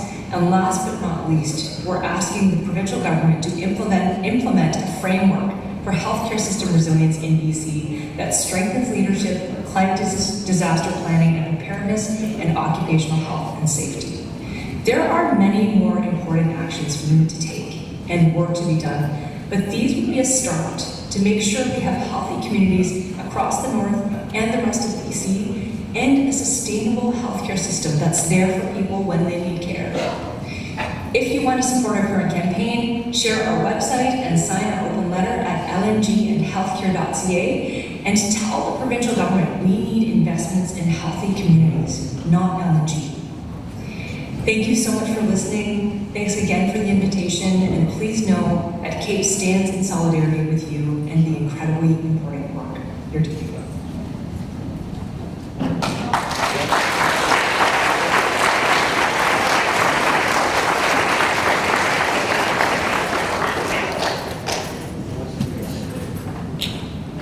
I think we should pan the camera around the room just in case Dr. Lim watches this. And it might be nice to see all the familiar faces that are here.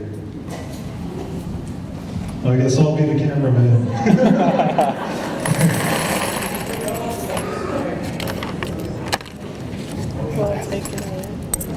Okay, I'll point first.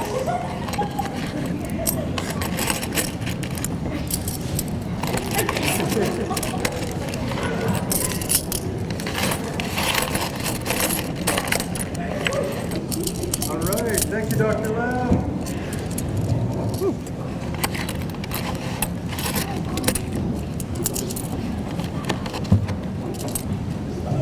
Yeah, the camera person stepped away for 1 second. Here, Henri, take it away. All right. What are you doing, Kai? Get on the camera. Okay. All right, so after that was a beautiful presentation. But I'd like to call Richard Mercer up here, please. Come stand with me. And we just finished doing the Guedia and help raise some money to go towards you and the legal battles and various things that you might be doing in the Michigan territory to help with this cause.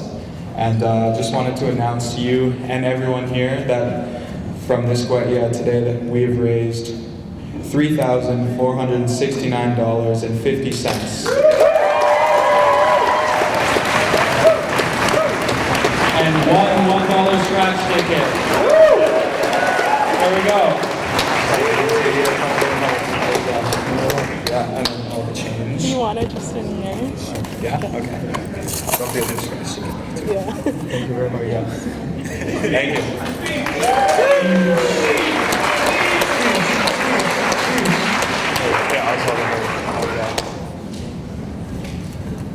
Thank you very much for your support and your contributions.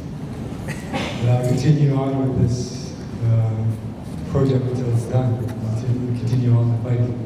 Because the voices have been heard here. And my brothers and sisters and our values are all saying thank you again and much appreciated.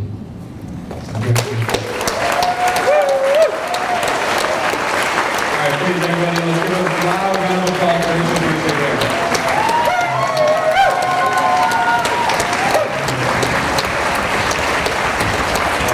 Thank you, everybody. Oh, Doixinism, thank you for the excellent work already. Rocher. But I guess the real question we're all wondering, is that scratch ticket a winner? Maybe we'll announce it if it gets scratched tonight. So next up, we would like to invite our cherished relatives of the Gitnya to come up and share some words.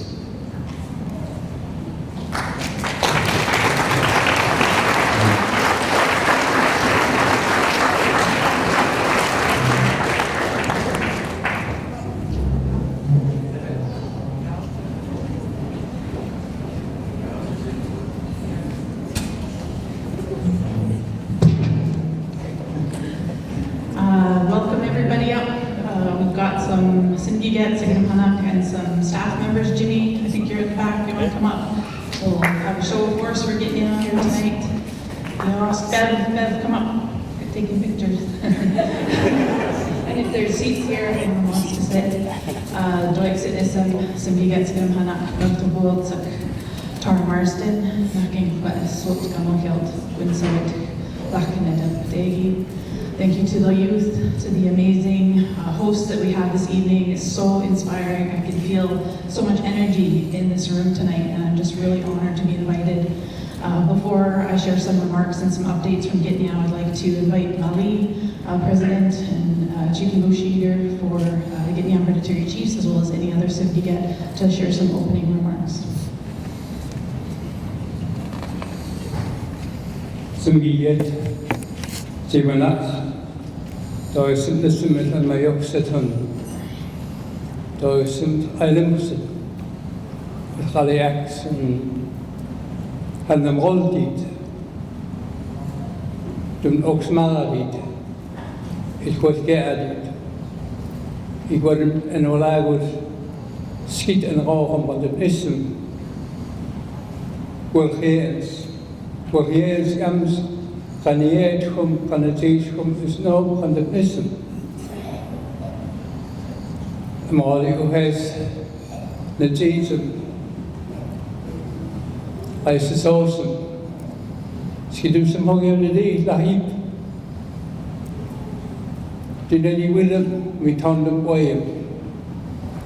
Then back, we did some meat. Then Lax'yip and he's up. He had the way of not needing it. He always let us come, what he will again. If they will listen, we get sing them and that. But he go and now, like he go. He go and now, and he all of and them awesome will which awesome was the months. He's like you in the like that. When we listen demons, back me. In it will have it. So the welcome, the just agreement, the salam, the question, the salam, the vote of the end. Is that Amrabi said, when a work week, in stage sin we get, that we never time when the heart in the flag gap. Good evening, everybody. Thank you very much for the youth of our communities, Gitxsan. The youth was, we call them high literacy, still growing, and you don't have to be a teen. What I understand our people say, and using literacy, it could be way up in your 30s or your 40s.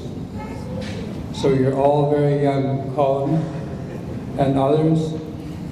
And a great job, great presentation. Proud of you guys. You know, I was saying in our language that we did enter into an agreement over 10 years ago. We thought about jobs, we thought about a little bit of money, we worked with the company for a route. But 10 years later, we are pretty solid in our concerns, what we heard tonight, that we don't like what we see. We see the climate warming, the hottest on record last year, and again this year. We've seen what they did to the Wot'olton. We've seen what happened to the land, the destruction. And we will stand with you. We will stand with you, whether it be legal, direct, political, and we need to continue to mobilize our youth, our young people. That's our future. Thank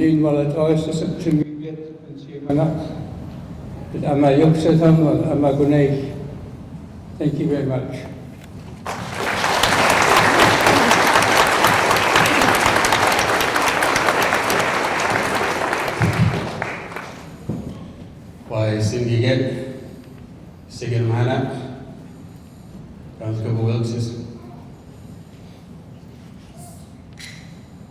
I just wanted to acknowledge the youth tonight for a very powerful, this gathering here is amazing, and I want to acknowledge my nephew, Henri.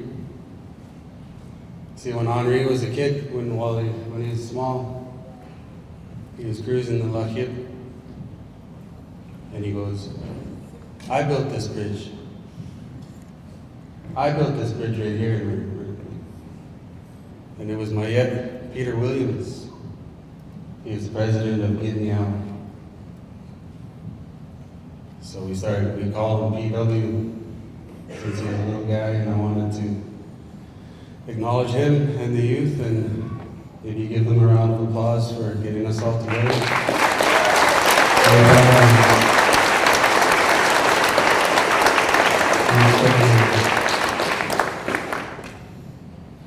I wanted to come and speak to the youth as a younger hereditary chief. I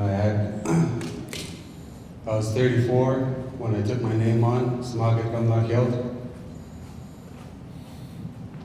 And I can tell you personally that when we're at the table with the government, they speak of continuity. And I'm very proud when we go to our meetings, I sit our will members in the back. And the government, they don't take our words too seriously when we say there's more coming behind us, but I'm very proud of the youth tonight. And the government, they don't really know how to handle a young, educated Singigek, and that's exactly what this generation is going to be. The most educated, the most powerful, and they're going to be guided by the great elders that you see here tonight. And the other thing I wanted to speak about was my will. Lax'yip. We're part of a reconciliation, an incremental reconciliation approach with BC and Canada. And under our will management plan, all the land taxes collected on our territory are going to come to us. All the reeling fees that are generated through the transmission lines will be paid to us. Any new farm that is established, the taxes will all be paid to us. So you've heard the youth talk about, the climate change, but the political climate has changed as well. We're so close to reconciliation on all fronts, whether it's title by agreement, title by litigation,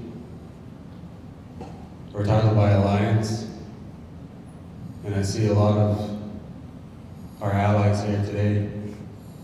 And I'm very proud to stand here and support the youth. And just keep that in mind that, there's plans on our territory that will we'll get it back under control, the climate, and we have very strong both political and legal teams. So again, I want to thank you for the opportunity to be here. Have me.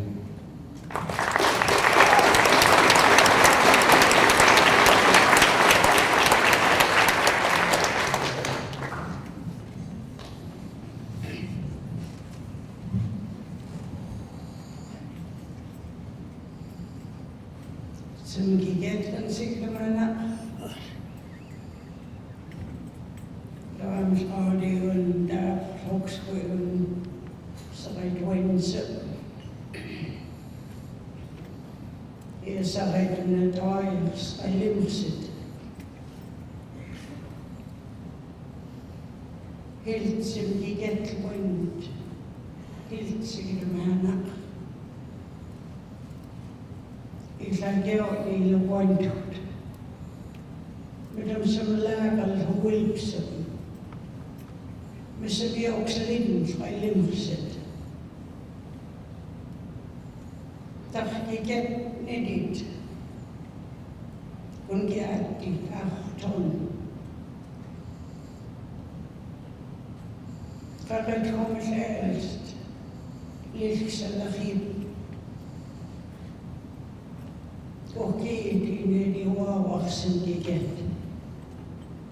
Niliwawak sidamhanak. Ielod atla o niliwawak alimhusit. Salitulit. Isanidit mentendul. Wala Lax'yip.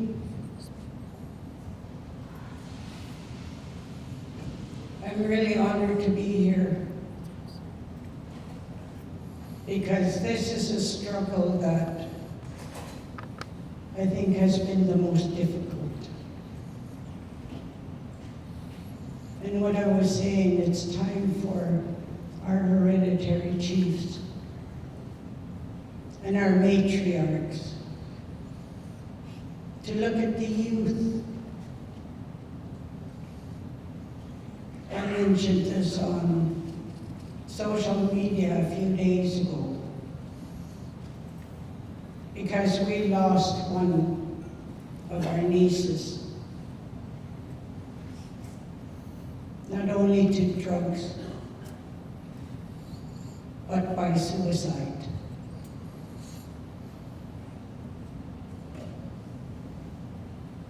It's difficult. And when I look at LNG, yes, we agreed to it. 10 years ago, we agreed to it. But then we started to look at the environmental impacts. And they're dangerously high. I drive down our territory. I see ponds that are drying up. I see creeks that have dried up. I feel the heat. Our berries aren't growing. And we're not doing enough to defend the waters, nor are we doing enough to defend wildlife. It's everybody's responsibility. And I wanted to congratulate my grandson.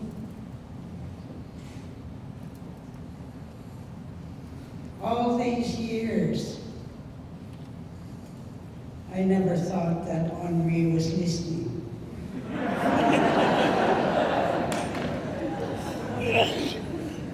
And then out of the blue, he does something like this and has decided to be one of those leaders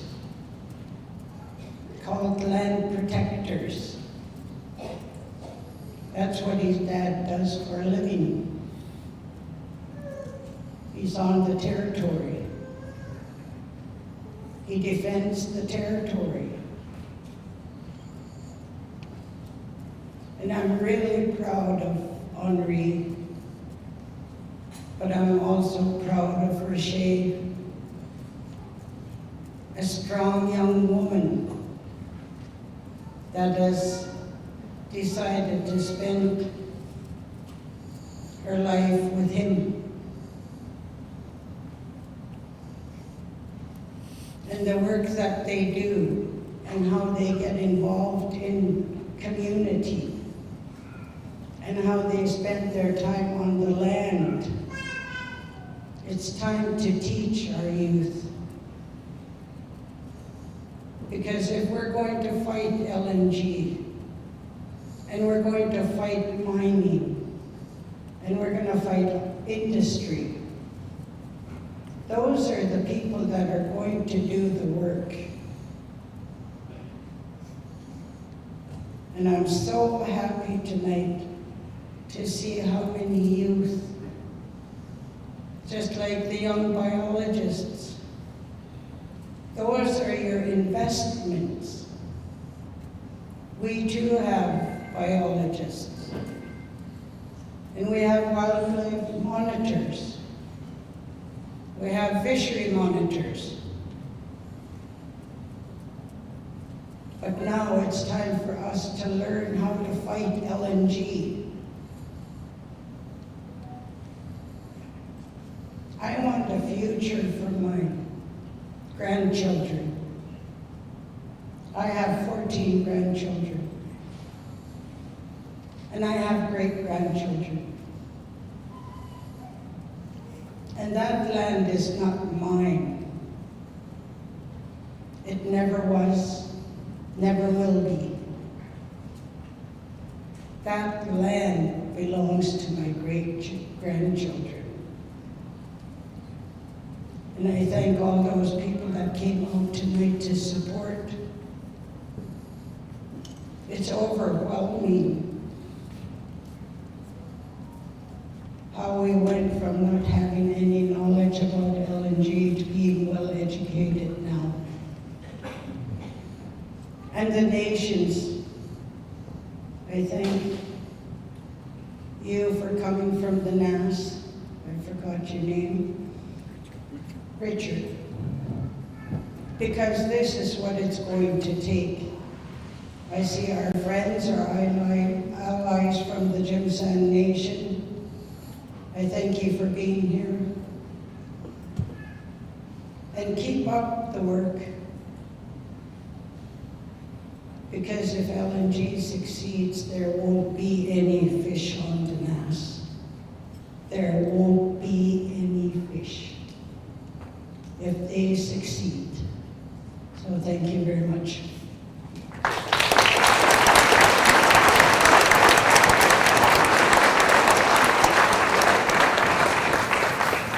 Going to listen to our Gitxsan for sharing those words.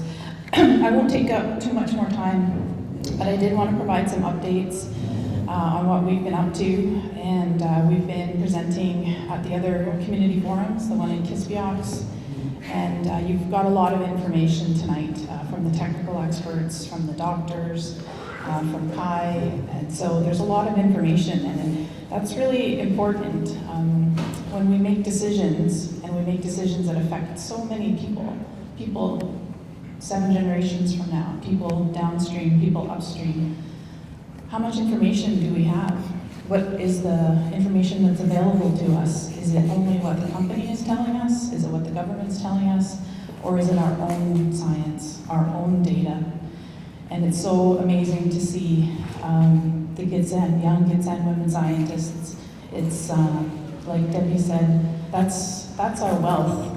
$1 billion check is not wealth. That will be gone. But investing in our young people and giving them a chance at a healthy future, that is wealth. So, as you've heard, and the chiefs are being very forthcoming, that there was agreement signed, just like the Gitxsan chiefs signed. And at the time, that was the best available information that we had. We tried to create a route of least impact using the land use plan. And we tried to secure as many benefits to our people as possible.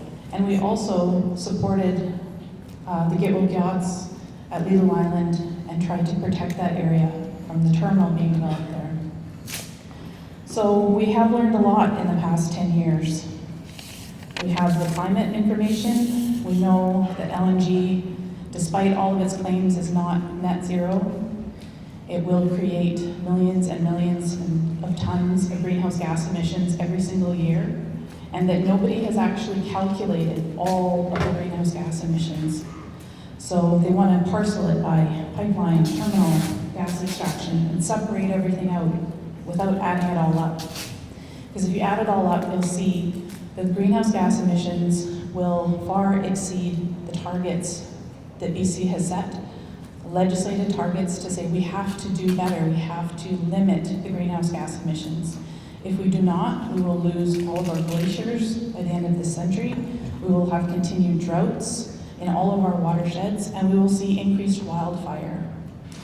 We look outside today, and prayers to the community of Whitsett dealing with another summer on evacuation alert, having wildfires surrounding their community with the smoke spreading here. This is what climate change is. It's not something in a lab. It's not something, in big cities in the United States or elsewhere. It's right here in our very own community.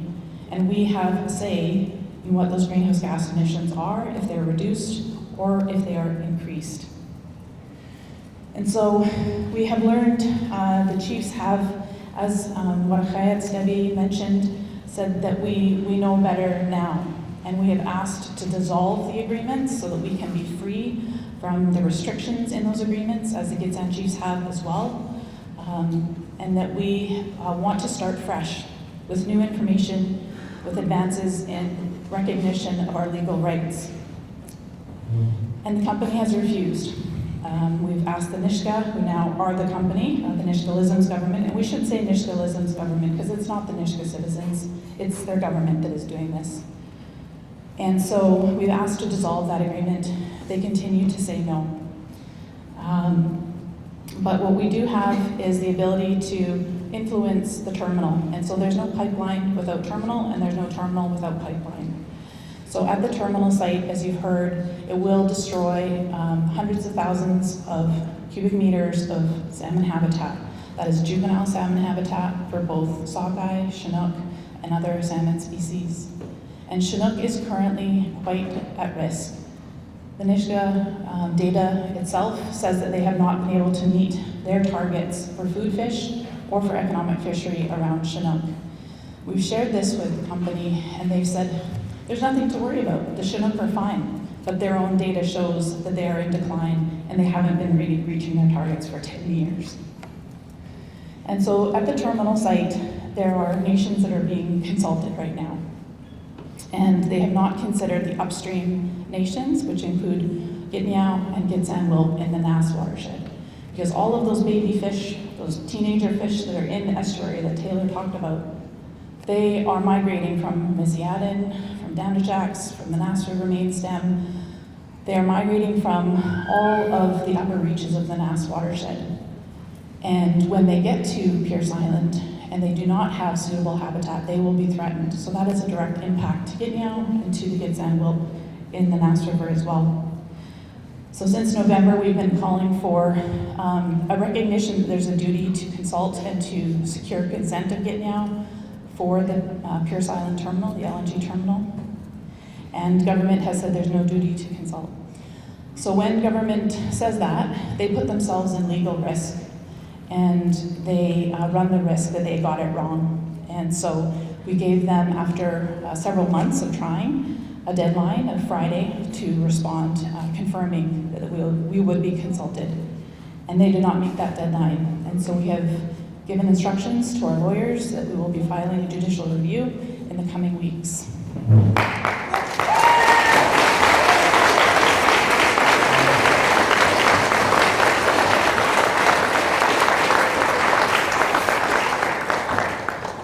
So the Gitxsan Lax'yip, who have territories in the Nass, Upper Nass, you know who you are.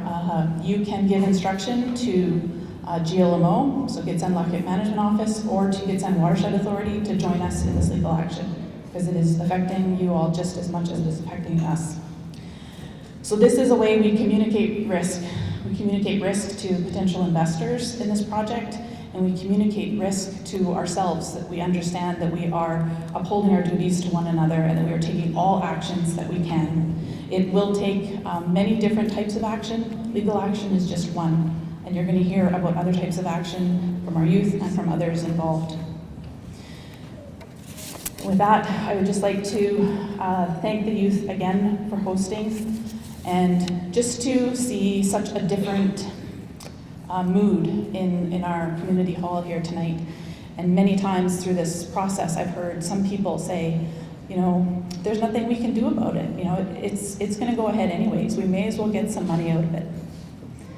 And that's one way to think. You know, a lot of people think like that.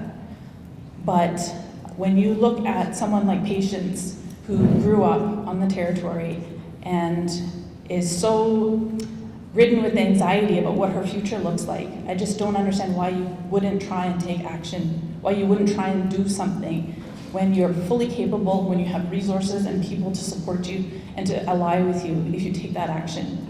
And so sitting back and being defeatist about it, I think is just over. It's just done. and our youth deserve better. Gitxsan.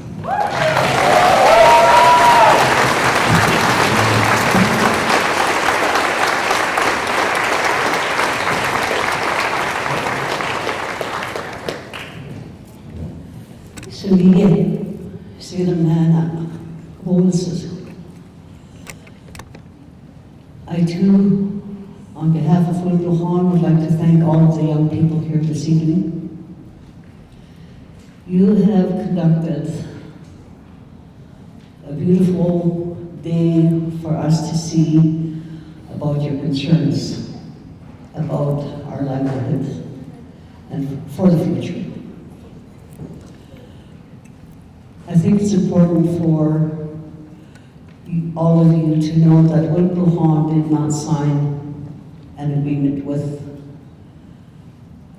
the company that plans to run the pipeline that will impact the Nash River where our fishing site is, and save us, save them up with a head.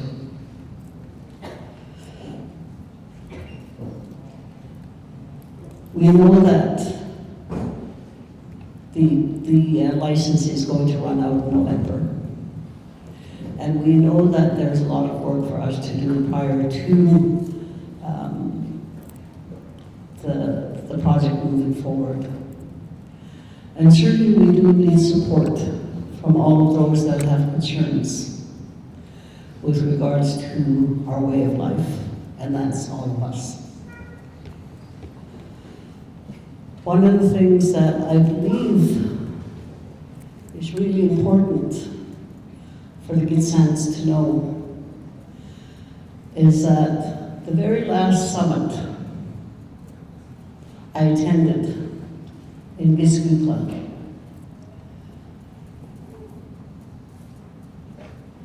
the meeting was about the same thing. It was with regards to LNG. And at that meeting, a hereditary chief came to me and asked me, what can they do?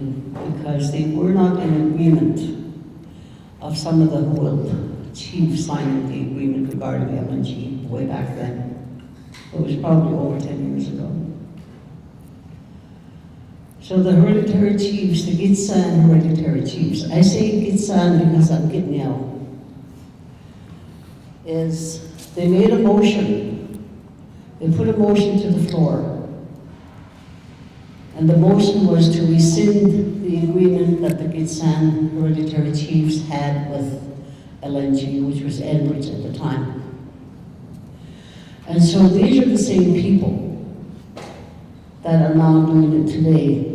It's just that you notice in their PowerPoint presentations changed hands a number of times, thinking that they would confuse these little Indians that we are, but it doesn't.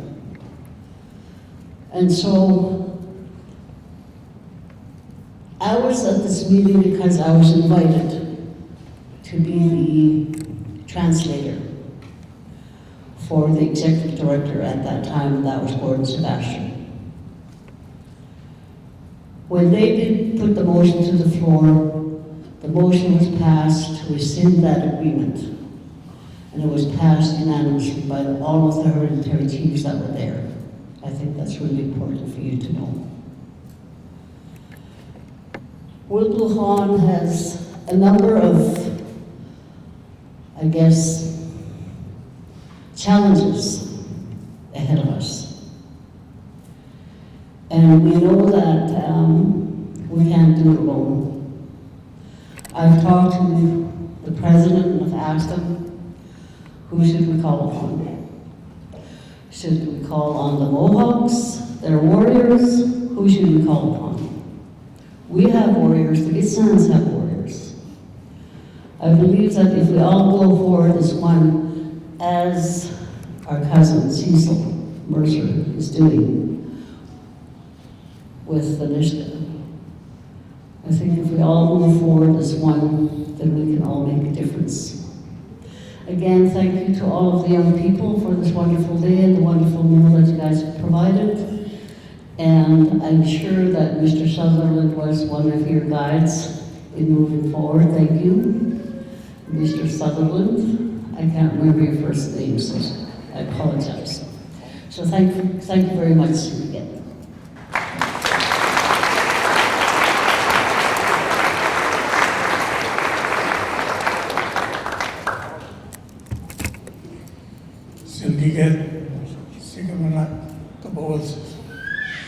I'm honored to be here today to witness all of you that are gathered here oppose what is going to be destroyed in our territories. My name is Graham Morgan. I'm a wing chief to Samagit and the Hilt. My name was previously held by an elder, the late Robert Good. He passed, I believe, in 2017 at the age of 95. One thing he told us,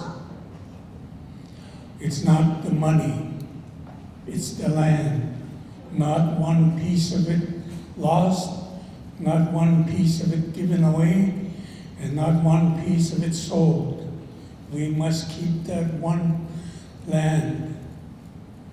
It belongs to Gitniao, Panetta, and the Gitniao Tibu. Never let it go. That was one thing he said. We must stand together. As you probably know, internally, we have disagreements between the Wilps. But when it comes down to the table of the Gitniao Hereditary Chief Associations, we have to sit together and fight together, join together. All other feelings is gone. You have to. If you don't, you will lose one part here, one part there. You'll be divided over there, and that is exactly what the governments do now. You must stand together. Help the brothers out down the coast there, the Niska, the true elders of the Niska Nation. They must survive. You must survive. We have maybe about 5 years ago, maybe, we looked around and we said, we have to bring the young people in. We have to bring them in. And that's who we have. We have some lawyers from our village, our own nephews, nieces, working in the territories, like Henri. Henri is the great-grandchild of the late Peter Williams, the second president of Gitniao. Our mother, Alberta, the daughter of Peter Williams, and Martha. Myself, I'm the oldest in the family. And Debbie, we have eight of us in the family that look after the territory. No matter what the difference is, we have to stand together. We stand with you, stand with the neighbors, and save the land. Nothing else. We might not get the money we need, but if you and I control the territories that we're on now and survive, it is the government that's going to come to you and I and our Samagits here that rule the land. Not the Indian affairs, not the elect, but the Samagits that rule the land. Use your laws. Walk together. Help one another. One of the biggest blocks we have, a lot of the elders don't understand the white man's law, and they know that. They know that. That is why young people are important to us. I thank every one of you to come tonight, to stand together, stand as one to be.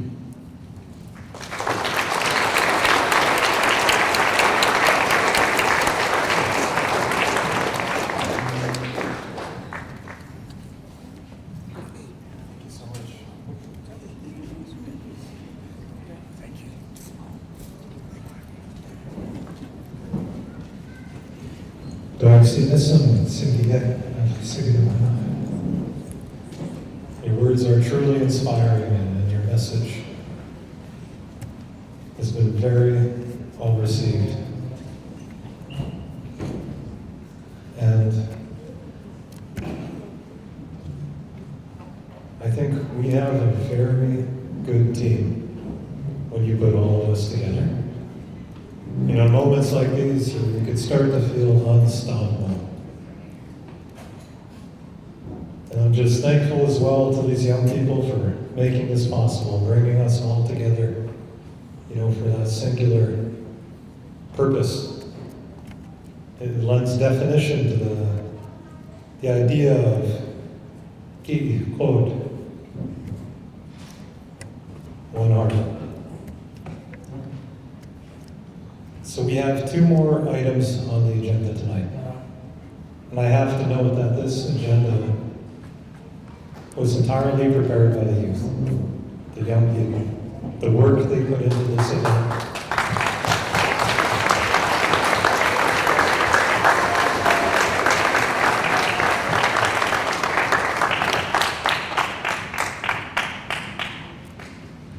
They did all the legwork, the invites, the meetings, the graphics, organizing the catering, renting the hall, you know, even helping clean the fish. So, yeah, they did a very amazing job. Oh, and I just got notice that we're going to do one more door prize before we get into our next panel.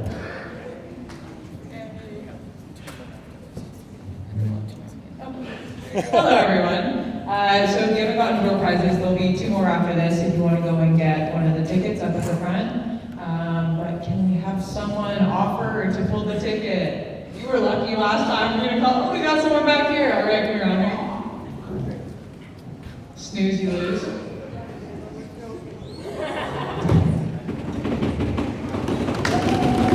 Yeah, drum roll.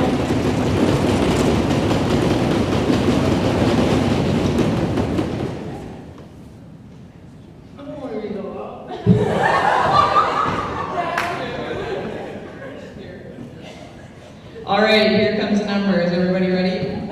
6, 9, 6, 6, 2, 7, 4.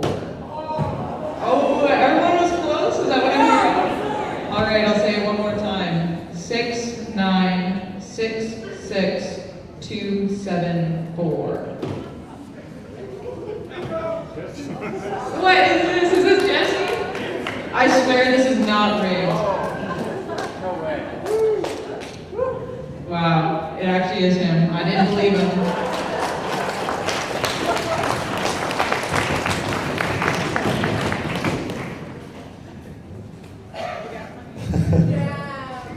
All right, congratulations, Jesse. So next up, we will be calling upon 3 speakers Ardith Imbigibu, Namox, John Ridsdale, and Speedum Noch, Ira Good.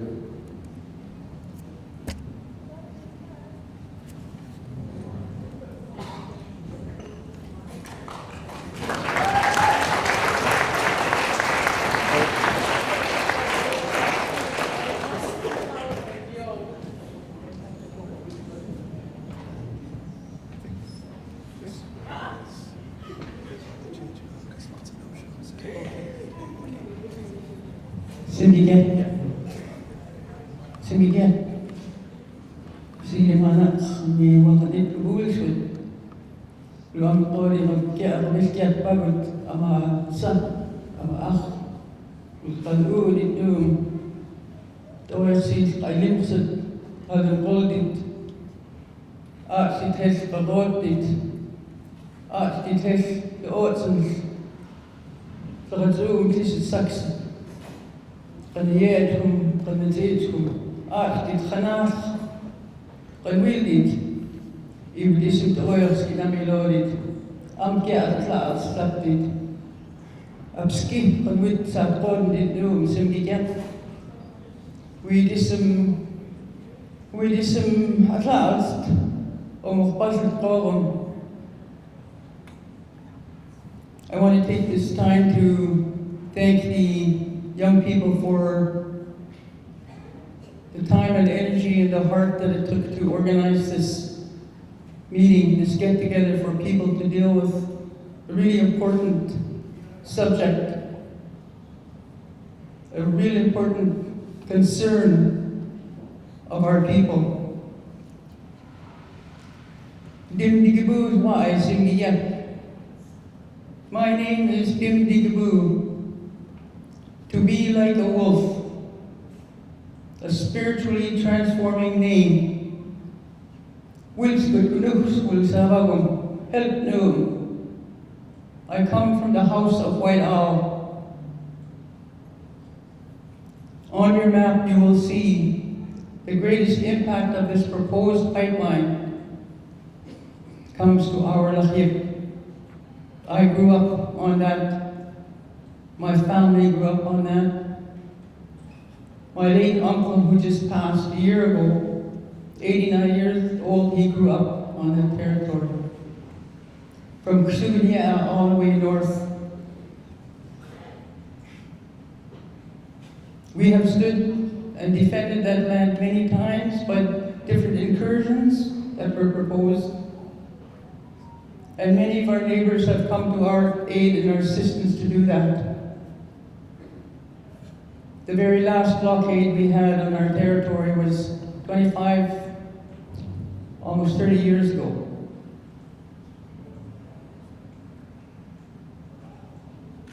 Just before we started the Delhamalt court case, they have a special blockade at Pine Nut Creek, as many of you know it, to kick our Delhamalt court action off in the Supreme Court of BC. Those were done very strategically for very important reasons. Mainly to protect the land and to protect the rights and privileges of our people who have lived on that land.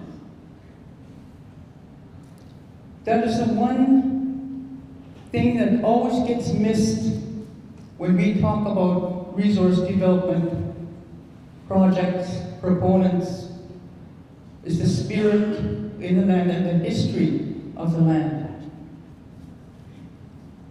Every single one of our babies, when they're born, we go and plant their feet on our Lax'yip in order for that spirit to flow through all of our babies. Through COVID, we didn't get a chance to do that.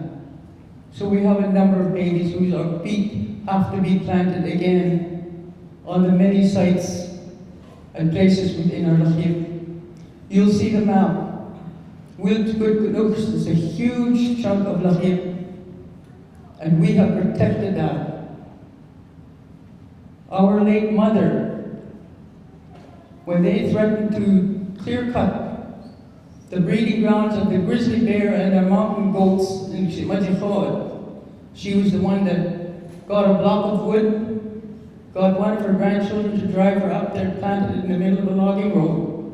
Of course, she never abandoned her mother. That's when we went and protected. The last time we were organized into a huge blockade, we were out there for 8-9 months. And we also pursued the legal part of that. So we have people who are experienced in doing that. We didn't have the same experience and knowledge about this new monster that's being thrown in our path. One thing that we won recognition for in Delpamok versus the Queen, that they recognized that we never lost our rights. We never lost our title. We didn't lose it in battle. We didn't give it up. We didn't sell it. So we still have it. But it's a collective right. Doesn't belong to me. Doesn't belong to just my sisters. And when it's a collective right, it means you have to consider the people all around you that might become impacted by anything that you choose to do. And that's not recent, that's not Canadian law. This is Gitxsan Lax'yip. Gitxsan Lax'yip. So the wrong thing they did 10 years ago, and I hope we don't fall in that same error again this time around, is that when they talked about this pipeline, they narrowed the focus to only the Lax'yip that would have been impacted by this pipeline. Our collective right includes our responsibility to ensure that no harm comes to the rest of the people who hold that right with you. Our nation of people as Gitxsan were not consulted, were not considered when those agreements were waived in the faces of those 9 house groups that signed. Wilt Good did not sign. There was no way we were going to sign, because for one thing, they had not talked to the Gitxsan nation about the pipeline. This type of information we saw tonight, easy to understand, easy to contemplate, that was never done for the Gitxsan nation, and we have to do that. That's part of the obligation of the collective right of Gitxsan people. I'm happy to hear and the point that the Gitmiao people made.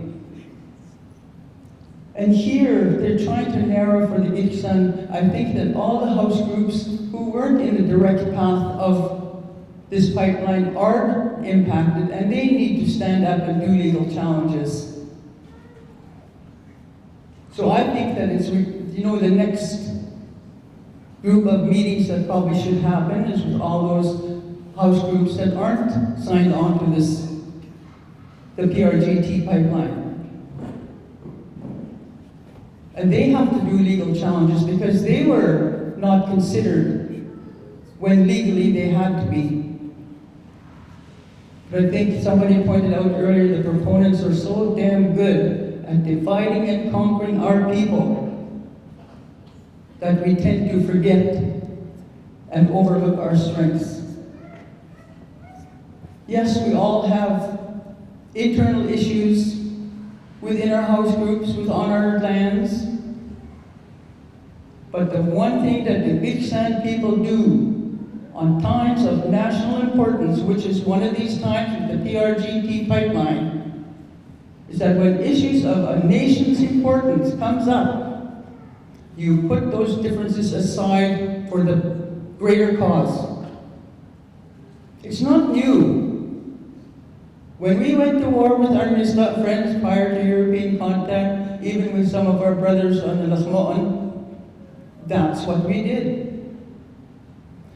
And when we went to court Delamo versus the Queen.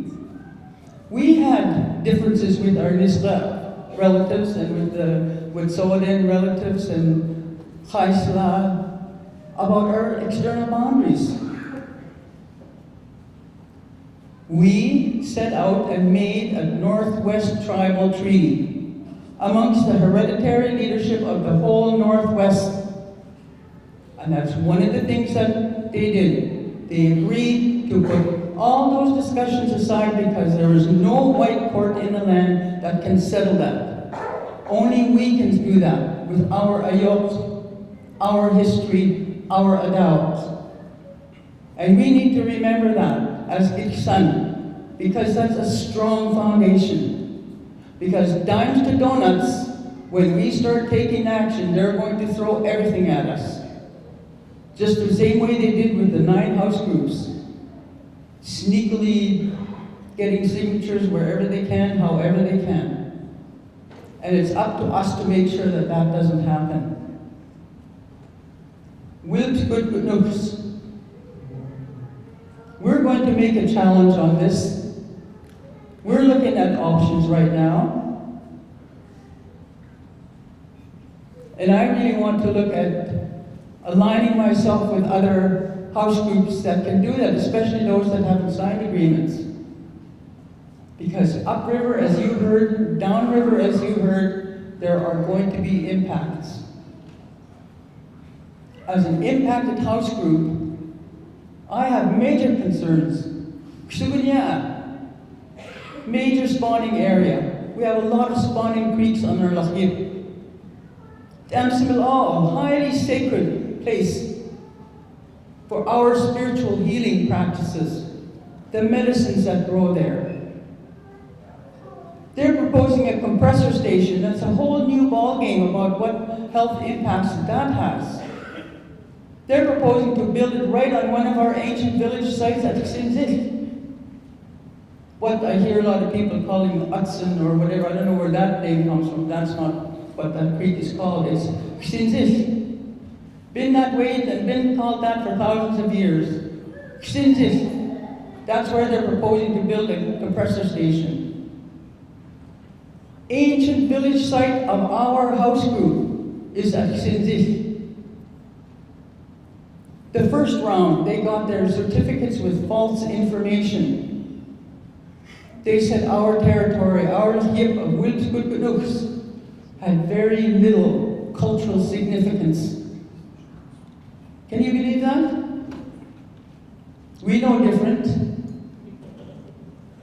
So yeah, as far as I'm concerned, this is a brand new project. They need to do a brand new review and brand new assessment on that. And any legal challenge that we could offer up, we will do so. Any political challenge that comes around, we'll deal with it. And any direct action that's required, we're going to do it again and again and again as we have in the past. We're not going to sit up or roll over, and I'm happy to hear this Simogit from Lahmon, the billions of dollars that they were offered up. I'm listening to the current impact just of climate change, and it scares the heck out of me. I have little grandchildren being born now. What the heck is going to be left for them?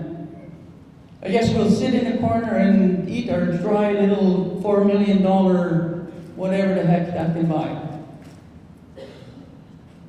Chew up your dollar bills and spit them out because that's what we'll be left with if we don't do anything. I watched closely what happened with the Coastal Gas Link and the destruction that took place on the Yinta. And if people haven't witnessed that, they should, because it's dreadful. You could go on YouTube and you watch the whole process of drilling under a river. And all the people in the city said, oh, it's a very little impact. You come and live here and tell me it's a very little impact. Tell me about the thousands of years of history you have on your territory, on your skip. It really makes me sad and makes me scared that if people don't stand up and work together on this pipeline is going to go through. Thank you, young people, for doing what you did to pull this meeting together. Thank you to those people who supported them and the organizations. I see all of you. My dad pulled me up. I started this when I was 18 years old. I've been fighting all my life. And I remember telling my father when we went to court, Dad, you're finally going to see a difference. My dad looked at me and he said, I think my bones will be dust and things may have not changed. I hope that he's not wrong, but I think we're halfway there. 18. I've been fighting since I was 18. I hope this time that we're going to see a difference. And I hope to see all of you on whatever the heck battleground that we're going to be in. Thank you so much, everyone. Thank you.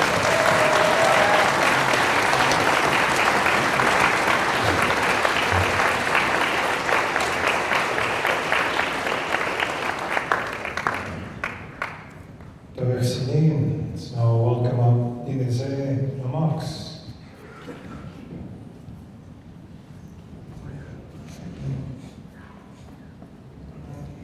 Denny Zaytu, Sakai Zaytu, Sky Zaytu. I am the Mox. I am the chief of the Beaver clan, the Tsai. I carry two names. One is Namox. The caretaker name I have of Queese as well. We want to talk about experience that we've had with industry, government, and the way they've treated our people in our land. I don't know how many of you seen our documentary, Yinta. We had to do that because it was over 10 years of filming, 2 years to edit it to what you will see in 2 hours. But everything that industry and government had told us was untrue. And then they controlled the narrative. They told the world that we were violent people for simply being on the land. When they burnt down our cabins, they said that was for our safety. When they brought the heavy equipment in, smashed more cabins, they said, well, we're in their way. And you know the government stood right with them. You know the Attorney General at that time is now the Premier of this province? Was he elected? No, he was simply anointed. And it's not just one party. They all work in collusion because if you read any of the reports that have come out lately about how they're lobbied and how they're directed and the words they use, they're actually coming from the oil and gas industry. So it doesn't matter if it's a non-democratic party, the Liberty Violent Party, or the KKK conservatives. It is going to be you that make that difference on what happens with this proposed pipeline. And I say proposed because if you look at those agreements that are signed over 10 years ago, every one of the speakers said the same thing. The world has changed. The way the world looks at this product has changed. Quite simply, you know, those agreements that are signed should be filed with the Great Spirit. It's the only way you're going to do it. Just burn it, rip it up. Obviously, a contract is supposed to be a legally binding paper that says that each person will uphold a contract. Well, obviously, if they're not going to renew it, and you actually have laws that say they have to, they're not upholding their end.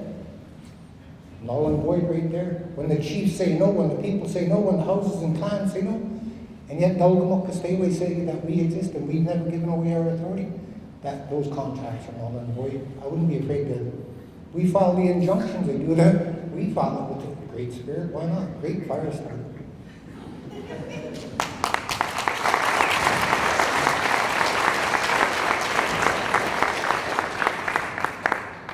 Our worry is with Sultan is what happened to us will happen to you. You know, when we sign agreements, because we have one, we have a memorandum of understanding, and that's with the province of BC and Canada. We're supposed to be the honor of the crown. After we sign that, they come and burn down our houses and our homes, dug up our graves. When you think about our elders that are buried out in the territory, and they're simply dug up because they're in the way. And they get a simple amendment to a permit. You would think that would be illegal, but it's not, because the government supports it. This industry is steering government. And they think that money is more important than the human. They need to be reminded that we are human. We have laws. Us, Anak-Nuotin, our law, our way. Our land, Yinta, for the betterment of all. That is what the future is, and that's why I'm so proud that the youth did this today. To remind all of us that they're there too. Their voices count. What they do matters. And we need to hold them up to the highest. You know, when we get out and we go through the violence that happened to us, all the ridiculous stuff that you would think a human would not have to go through, we would not be able to have the power that we have right now if we didn't have the support of all of our allies. Indigenous, non-Indigenous, provincial, federal, national, international. We always said at the beginning that we would use every avenue available except violence. Not once were we violent. But we speak at the UN. When Canada got the Universal Periodic Review, we went to Sweden and spoke there. When the UN is in New York, we go to the UN and speak there. Because these are avenues you've got to make available to yourself. They're there. They're served to people. I think that when you get corporations such as CGL in our case, which is actually TC Energy, and they have agreements out there saying that they have support of entities that are not the human itself, but simply an entity, you've got the upper hand already. Don't stoop to their level of violence, but be very strategic. All the speakers I heard, they talked about what was done in the past, and you think about those things, that was strategy. We use that strategy to uphold us. And I'll tell you, it's hard to keep your people peaceful when there's all that violence happening. When they raid us, they shut down the airspace. There's no commercial flights. They shut down all the airways. The only ones that have any communication is actually RCMP. When they track us, park in front of our homes, pull us over, are pregnant when we get arrested and taken away. Then they say that this is reconciliation. Now they got this great word out there now, economic reconciliation. That means I've got a price tag on my forehead. I am the Mox. I do not have a price tag on my forehead. I will not be for rent. I will not be for sale. I sure as hell ain't going to give up. But you have every right to do the same thing. This is supposed to be a democratic country, not a petro state. Now, if you use your voice, stand together, speak as one, you're scaring the living hell out of them. Let them be violent, because that's all they know. If you study any kind of government, since contact, they have a cycle. They don't change their pattern. The last thing they do is violence, but they create more legal ways to do it. I think you need to be very aware that when they start using that word critical these days, think about what Trudeau did. When he put in the Emergency Measures Act, he had that word in there. Be very aware of that word. When you get elected officials signing agreements on behalf of the people who don't support this, those agreements are null and void. Those are separate entities from the human itself. The Gitxsan Law, the Gitnya Law, the Wet'suwet'en Law, the Shimshan Law, the Haida Law, they all say the same thing. Our laws come from the land. It comes from the land, air, water, the four-legged, the fish, the birds. That's our number one law. I love what Denny Yahan said. He said, you know, if you get chiefs in there that aren't truly being chiefs, why were they made chiefs? When we lift up names, the first thing the elders talk to us is the duty to the land and to the people and to the children, that future. And if we want to put a dollar bill on that, why are we carrying names? I know a lot of people be upset, but you know what? If you're told that by your elders, you better bloody well listen. Look how hard it was for us to go through it. We don't want any of you to go through that. I don't want any of your homes burnt down, smashed down, have people come through your doors with axes and power saws, and then they say that it's legal to do. I think the strategy you got right now is the right thing to do. Get rid of those contracts. The Great Spirit's waiting for you to throw them in the fire, I'll tell you. Thank you.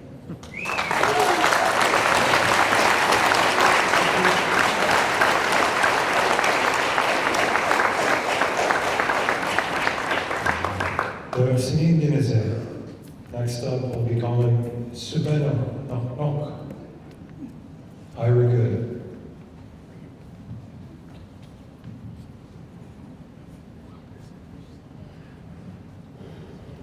Good evening, ladies and gentlemen. I'm from the Wolf of Liguzias in Simudzin. In 2014, we erected a gate.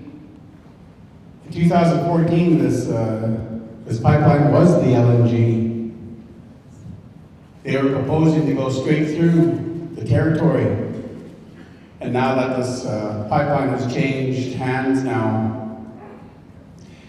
it's gone to other different areas. And that just sent a little chill behind my back there. The youths here, all these youths here, I can see them all through the whole hall here.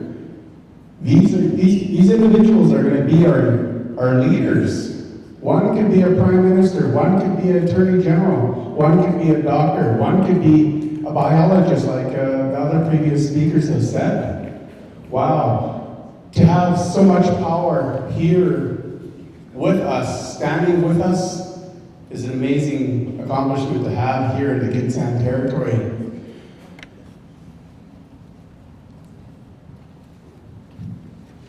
Okay, so when we built that gate at 15 on Forest Service Road on the Susquehanna. It's a tiny little gate like this. Tiny little gate. There's a vehicle that come up and it could just go, yoink, and that gate's down. Industry could go straight through. It's just a little gate. How simple is that to stop industry? How simple is that? It's been ripped down, I think, 6 times already within the time that we put it up in 2014. Not one single log, not one single stone, no water extraction, nothing has come off of this territory. Thank you.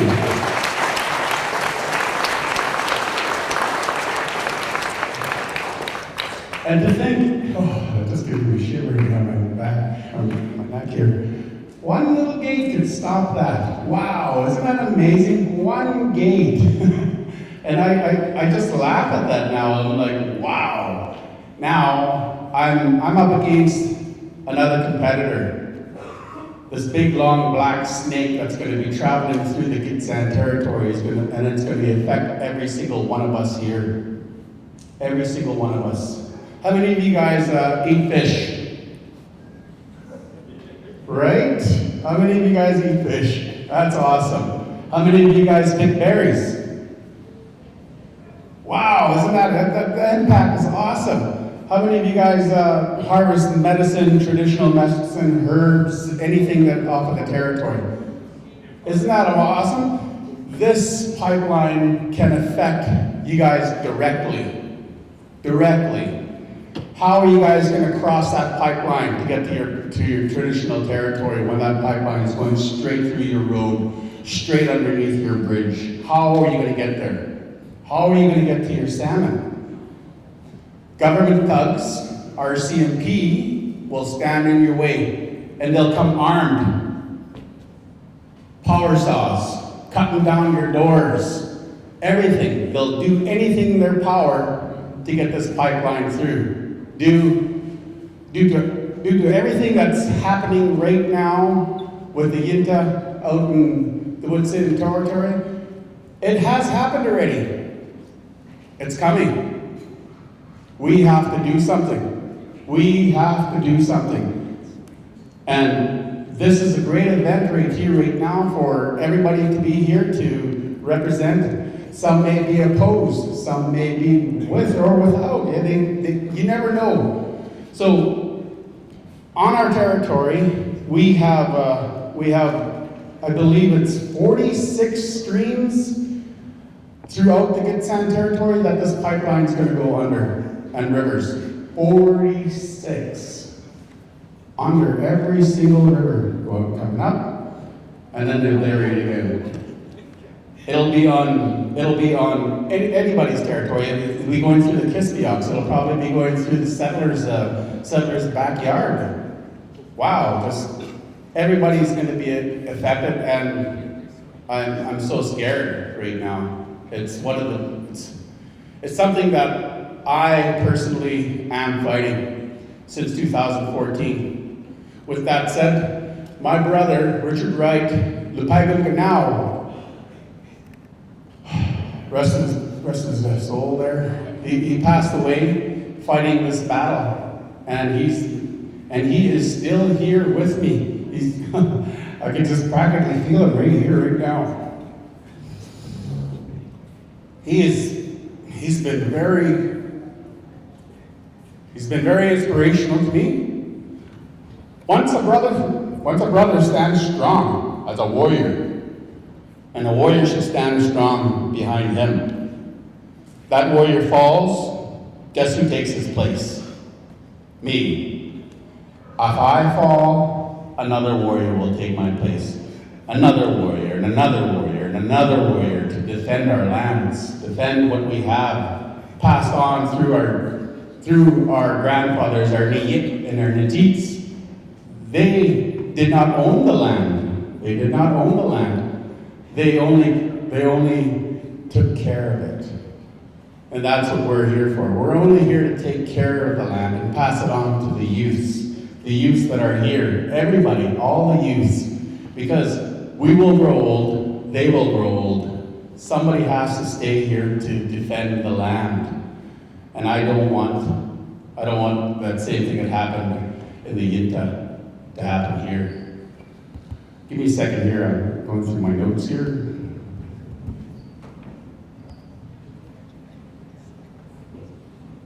All right, Libertias and Simutin, I'm going to make this loud and clear, 110% do not stand with this pipeline. We stand against this pipeline.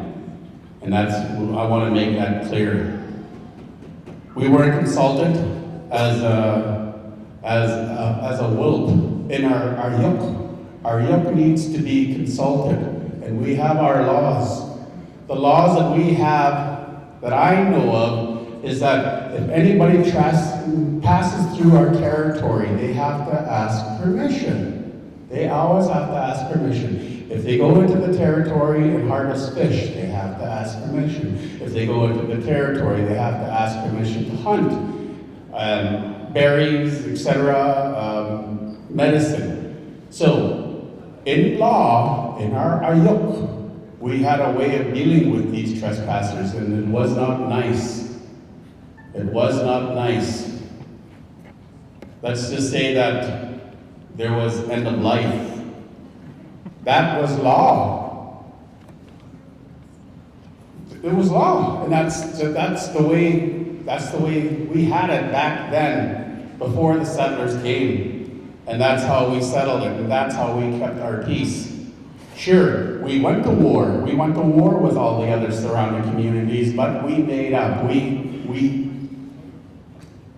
made up with the other communities, and then we got along, and that's how peace was kept, and that's how we're strong. So, can we have all the youth stand up, please? Every single youth. Come on, youth. That's right. All you guys over here. Yep, I see you guys. Don't be shy. Don't be shy. I see the youth right there. Come on, we'll stand up. There you go. There's some more youth. There's some more youth. There's some more youth. There's some more youth over there. Right here. There's another one over there. There's not. She's hiding or there you go. Hiding. There you go. All right. Keep them back there. Good. Isn't that awesome to have this youth here? They're going to be our next leaders. With that said, I would like to thank my niece from the Liquiditas. I'd like to thank her for organizing this event, and Andre, my almost nephew there, so almost nephew.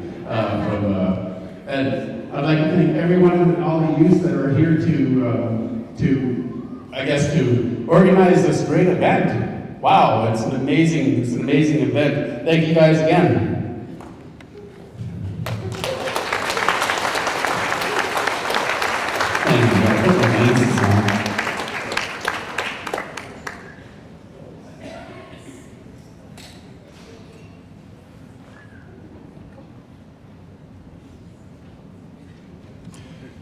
so I want to acknowledge all the surrounding communities for being here, and the settlers for being here as well.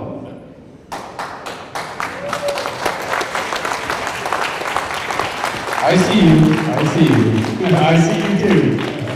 Awesome. Just know that you guys have a say, and you guys have a mouth and words, and they are strong as well. United, we are strong. Divided, we will fall. So, if we stand together as one, we can beat this. We can beat it. For real, I truly believe that we can beat this. We are at a pinnacle point right now that we need to stand up and be heard. We have to do something. I remember before COVID, what happened? We shut down Canada. All the natives shut down Canada. Wow, wasn't that tough? Everything was shut down. The government had to come to the table and listen to us. And this is the same thing. We have to do something about this. Blockade, anything that will disturb them and show them that we have our charter of rights to do this. We have the right to protest the government, right? We do. We have the right to speak. We have many rights here in Canada underneath our government laws. Why don't we use them? We should use them against them. Exactly. And use our yoke against them. Because with Belgamook fought for every single right that we have as Indigenous people. And reconciliation, I could go on. Wow, I just feel really proud for everybody here, and I just want everybody to know that if we stand strong, we will win. Thank you.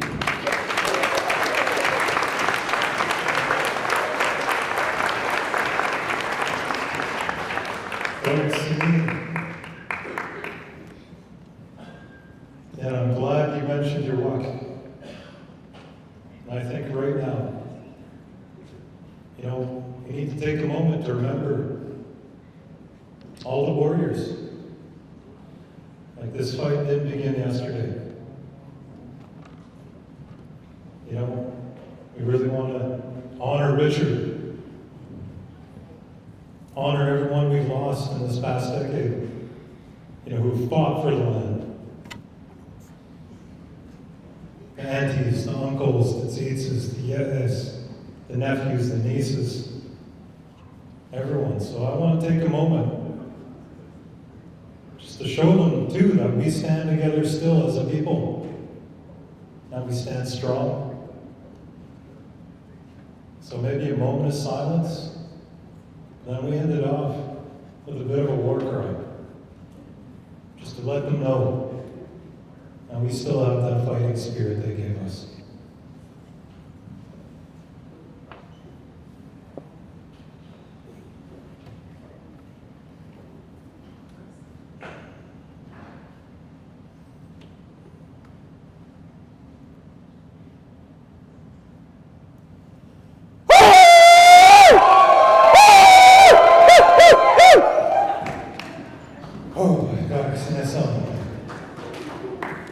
So finally, we'll be calling up the youth.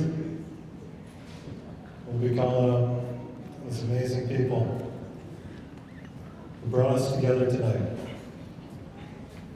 in one heart and one spirit. I'll hand it on.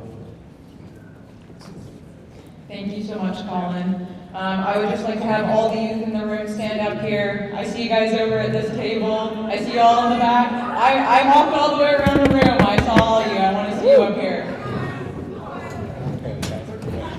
Okay, come on, we need all youth up here, please. Indigenous or not, come on up here. 30 and under. 30 and under is our youth cutoff limit for tonight. There we go. Awesome, come on up.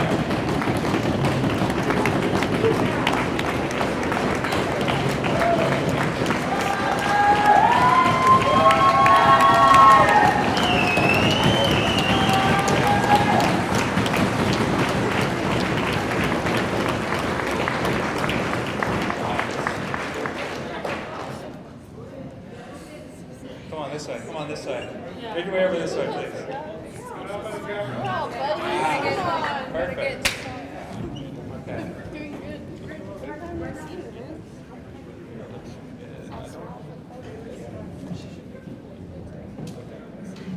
Alright. Sugiget kan segan hana dan balban itu bullshit. Army Morgan quet. Don will sugiet win so we quit.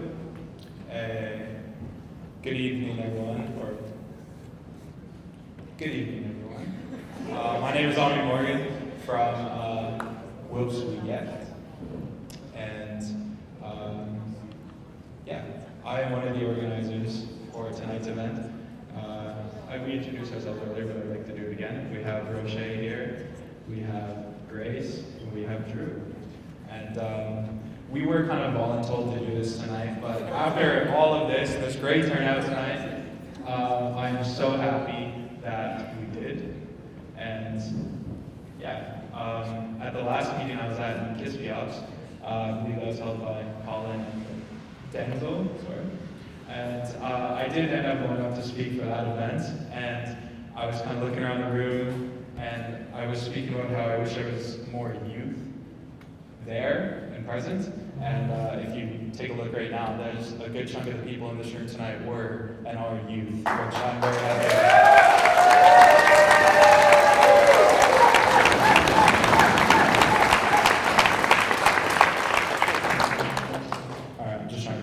A little bit. I'm trying not to write notes for something like this, which I probably should have. Just like to take a moment to thank everybody who came to show up tonight. I know something like this is a bit of a touchy subject, and usually in all of these surrounding communities, we're not gathering unless it's for something very sad. And although the reason for this meeting was something like a pipeline going through our communities, possibly destroying the lands, destroying everything meaningful to our culture, I hope everyone here is able to find the good in this meeting, and how much youth we have here, how much people we have in attendance of all ethnicities, all cultures, all whatever. Because one thing I've been thinking about and hearing is that, there's this weird thing of, it's the Gitxsan versus this, Gitxsan versus that, Nishka versus whatever. But right now, with something as big as this pipeline, it is just those who are for and those who are against the pipeline. That's all that matters. Just bringing that into it. Yeah.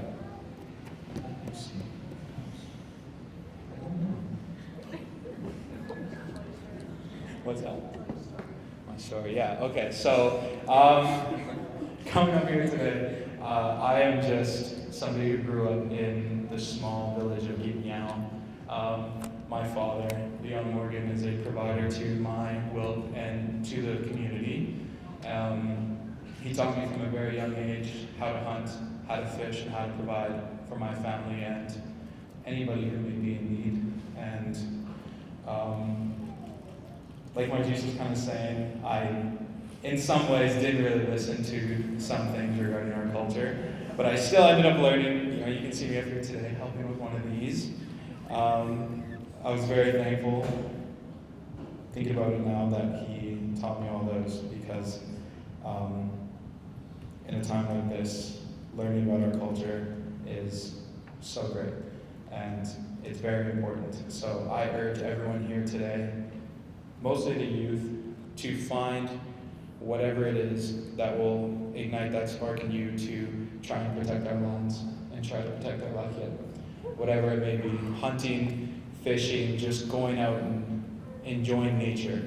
Because I can tell you right now, no matter how much money may be offered and how much economic growth could come from this pipeline, no sane person can go and be connected to the land and learn about all the great things that it can provide to us and want to destroy all that and sign it all away to something as crazy as a pipeline. But yeah, I just want to thank you all for coming out tonight, and I'm going to hand it off to Drew, who would like to say a few words.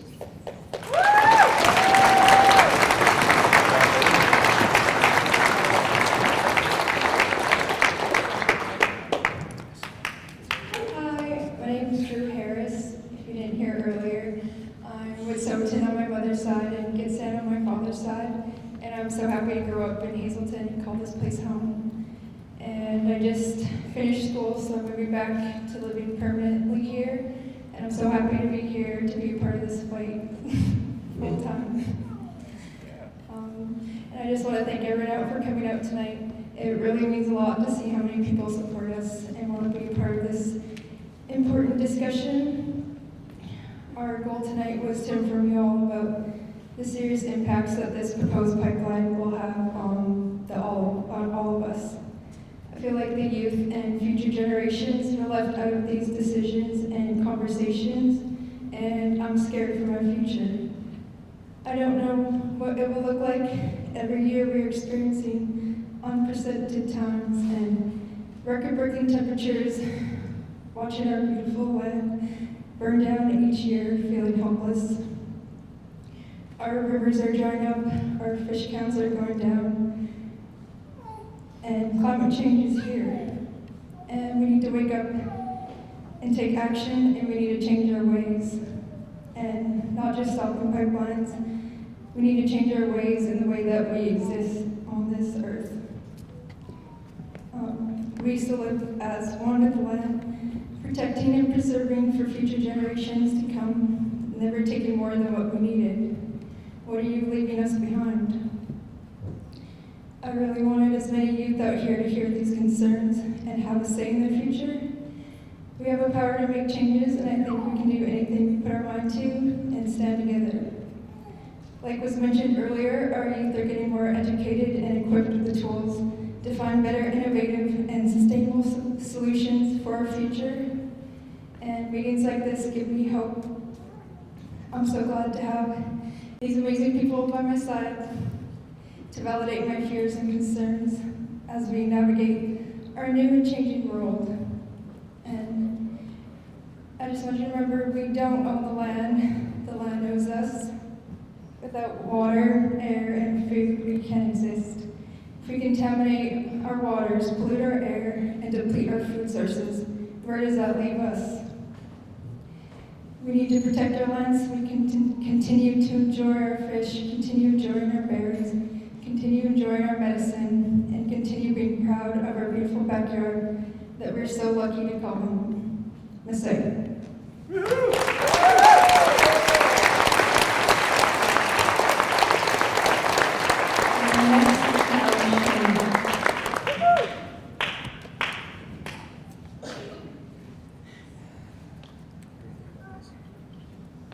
Okay. I'm very nervous at this moment, so I'm gonna stutter for a bit in the beginning, but I will get the hang of it, so just be patient. Let's go, Shauna! Okay. Hello everyone, I'm Shauna Prevost. I'm 18 years old. I live in Sikadach with my mom, Barb Morrison. I don't have my own Gitxsan name yet, so I use her own, which is Aldachjin. She was raised up by Salmon River Road with her grandmother, Elizabeth Wesley. That was by Slow Down Cabin. My whelp is Andy Up. I'm here today to talk about what the land means to me as an Indigenous woman. So most of my life as a young girl, I was always by the river with my family, having wiener roast, swimming in the river, just having a good time. On hot days, I learned how to jar, clean, smoke, and catch fish. I was always taught to give back to the land, such as throwing fish guts back into the river as a thank you and saying a little prayer in my head. I speak a bit of my Gitxsan language. I'm still learning. I work with Gitxsan watershed authorities. It's my second year working with them. I'm a youth leader for restoration projects and GWAs working near my village. We are doing a water monitoring program to do restoration. I have also started as a junior guide working with SWCC rafting team. So I'm on the water and on the land most of this summer. I'm learning what healthy habits require and how sensitive our waters are to climate change, but also humans disrespecting the waters and how much you can actually do to protect fish habitat and clean water sources. like how much power and knowledge you have to care for the land, not just feel powerless to these extractive industries. When I am on the land or on the river, I feel connected and get a break from the real world. It's like a free therapy session. Sometimes it's nice to just stay still and enjoy the different sounds of the birds, the river, and seeing wildlife. I want to say thanks to the organizers for allowing me to make a speech today and for the food provided. So good. Hatmia. Have a great rest of your day, everyone, and thank you all.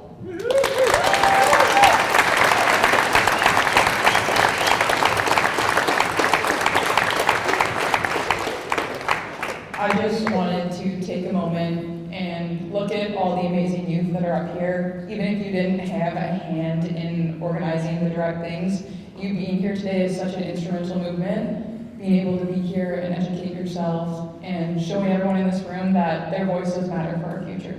So I'd like to thank everyone for showing up here today and offering their ear to learn, because we have so many amazing knowledge keepers in the room with us today.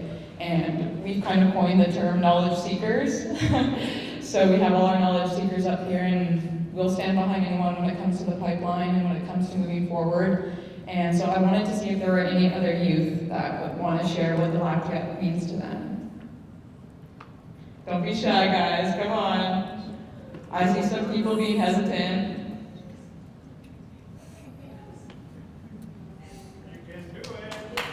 Come on, we got a volunteer. Sign? Wow. Our young elephant. Hello, my name's Simon. I feel a little bit like Colin, kind of a borderline youth, but if the cut is 30, I'm going to make it. Actually, on that note, I do want to say there's a quote that I really like, and it's, "You're not your age, you're your energy." So if you feel like you're a youth, that you can. You are what you are. It should be defined by age. But for those who don't know me, I'm from the Gitxsan Valley. I'm born and raised here. I'm very, very, very grateful to be born and raised on Gitxsan land and water, and I'm so happy to call this place my home. Yeah, this is awesome. I really, really think this is great, and I'm so stoked to see so many young people. The owner, I've been saying a lot, where events like this, we do want to see more young people, and this is really important. Yeah, so thank you all for doing this, for sure. Real quick, I think an empowered youth is an empowered future. So I think it's very important to work with kids and for us all to show up. So yeah, that's awesome.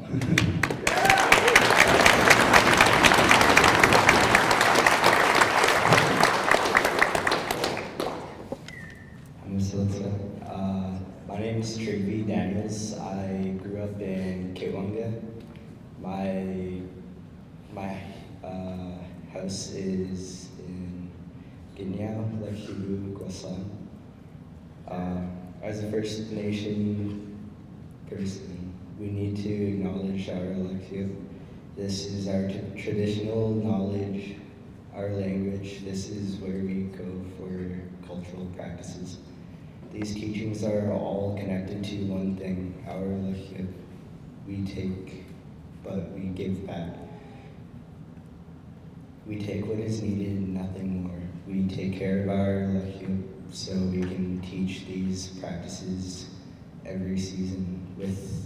Without respect to our Lax'yip, we would not have clean water, fish, plants, knowledge to give to the next generation. Without this teaching, I don't think we would be here right now.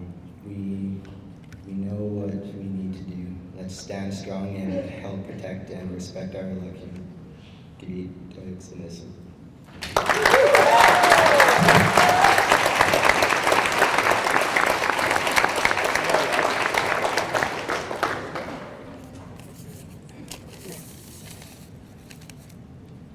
Hello, my name is Luke Daniels. I am from Gitxsan Wolf Clan.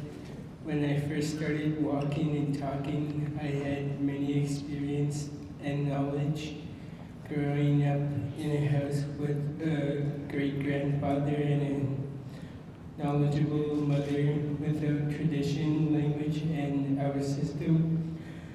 We would not have fish, water, berries, hunting, preserving. The Lax'yip means more than you think. Not having land, we would not have teachings or tradition. We need to protect our Lax'yip.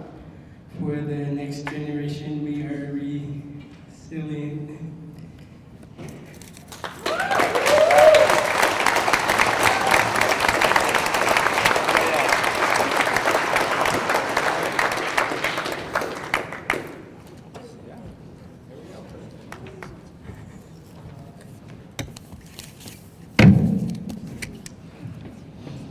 Amasuksa, Simbigat, Sivan Hanach, Kan Kubuwilsith, Sit, Luam Kodi, Iwan Geas, and Amayuksa, Tun, the Chedam on Wae, Lachkibu, the Deke, Wilps Ligan, Wilson Whitley, Gof Lax'yip, Gitxsan Lax'yip.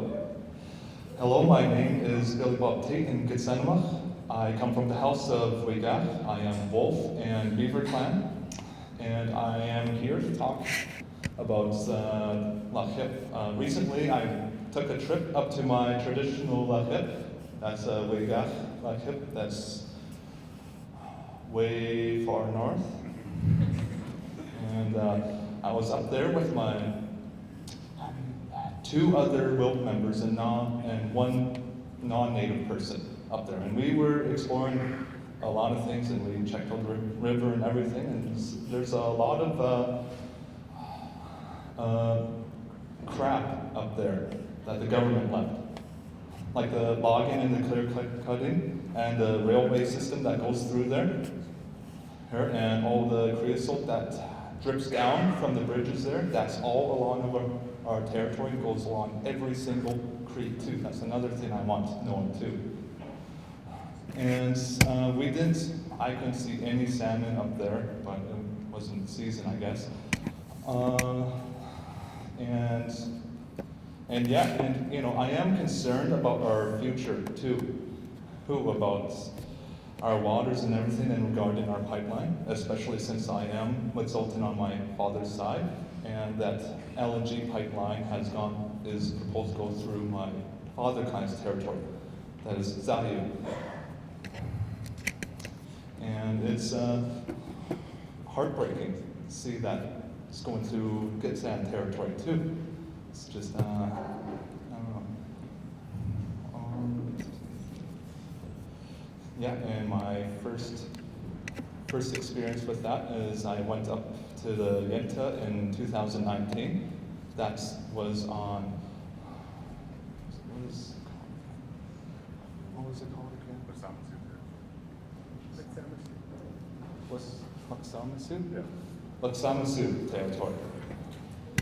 Right, I was there for that camp there. It was called an art camp for youth, and I went up there, and Colin's father was the art teacher there, and that was my introduction into First Nations art. So that was my first beginnings there. And after that, a year later, I took up carving with my mentor, or in 2020 during the pandemic.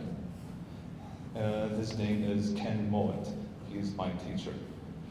And now I am enrolled at the Frida Diesen School of Northwest Coast Art. I will be going back in a month for my 2nd year. And I'd like to say that one of my teachings is that all of our artwork is based on culture and our language. That is something I was taught. So some of my artwork I'm hoping will be based on some of this, because we are recording history. That is our role as artists, is to record our Gitxsan history, our Adel, all of that. And I hope to uphold that quality that our ancestors had, that our people at Gitxsan had. All of that quality is that I am aiming for. And I know,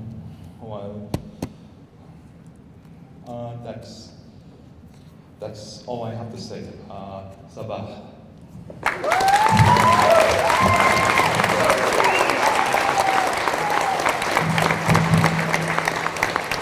Anybody else?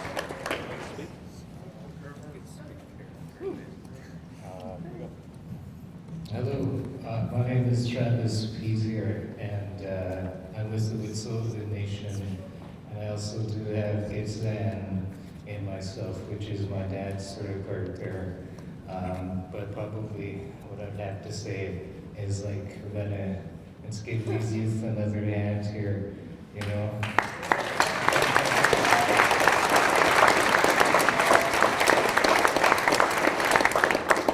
It's not always easy to go out to events like this and public speak, especially with the kinds of things that we're talking about. It's such powerful energy that's coming from that.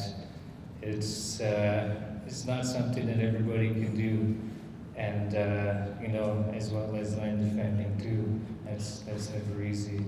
But like probably from what I've seen on the Wet'suwet'en territories is it's never pretty, but the relationships that you make out there with the people that are out there doing the same thing as yourself become quite beautiful, just like the people that are out there land defending with you, the brothers and the sisters.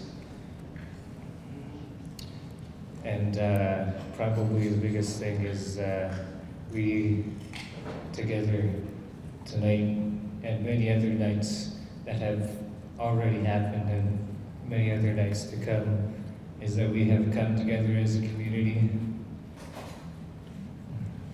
And it's never easy to do that either, to come together as a community, but to see the things that are happening today, to see all the things that are not only happening on the land, but also on the river. But like, when you're out there and this kind of stuff is happening to your land out there, and you're out there protecting it as best as you can, it can change you. I've seen it change people, and I've seen it change myself. So you gotta make sure that you look after yourself when you're out there.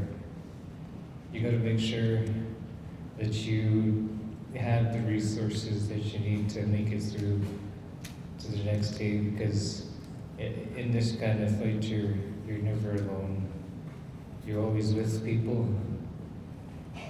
You're with people that love you, and you're with people that you love as well. And throughout the process, there's just endless amounts of people that will be there for you, that will comfort you in many, many different ways. But we're here. We got to speak as one. And that's never easy at all either. But we're doing it. This is, thank you to the youth here. Thank you to everybody that put this on. I thank you for the amazing food. I went for seconds. I was just like, oh, I don't know if I should go for seconds, because I don't know if I see if anybody else is going, but I'm like, okay, I'm going. We got Zion. I want to.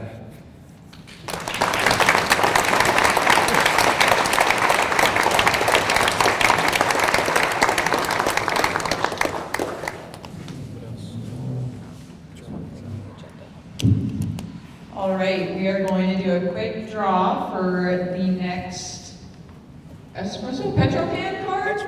So can we get a volunteer? Yeah, there we go. Audrey's got it. Hold it up nice and high, Audrey. There you go.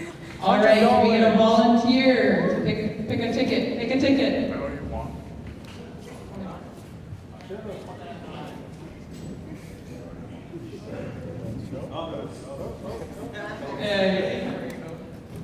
No peeking. All right, here's the ticket numbers. Everybody ready? They got your tickets out? 6966315. Again, that is 6966315. Everyone got their tickets out? I'll read it one more time for everybody. There's two more here. Are these the ones on Might the not be one of the youth. Oh, no, no. Yeah, they're all rushing back to their table to check their tickets. I'll announce it again. This is why you gotta keep your tickets on you people. Come on, you never know when you're gonna win some money.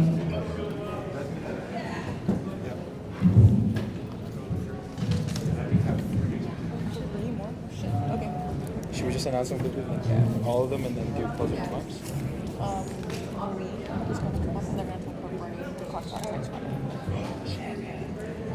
All right, I'm going to read it one more time as I see people making their way back to their seats.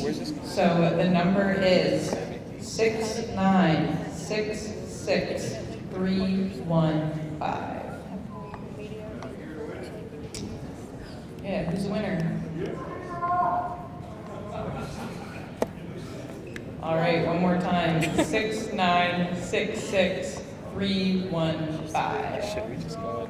Redraw? Yeah. Is that the consensus we're getting here? You gotta be here to win it. You gotta be here to win it. Yeah. Oh, gotta be here to win it. Yeah. We got 3 cards, so we're just gonna go on to a redraw. All right. Kirby, lucky Kirby. The number is 6966172. Oh, we got somebody!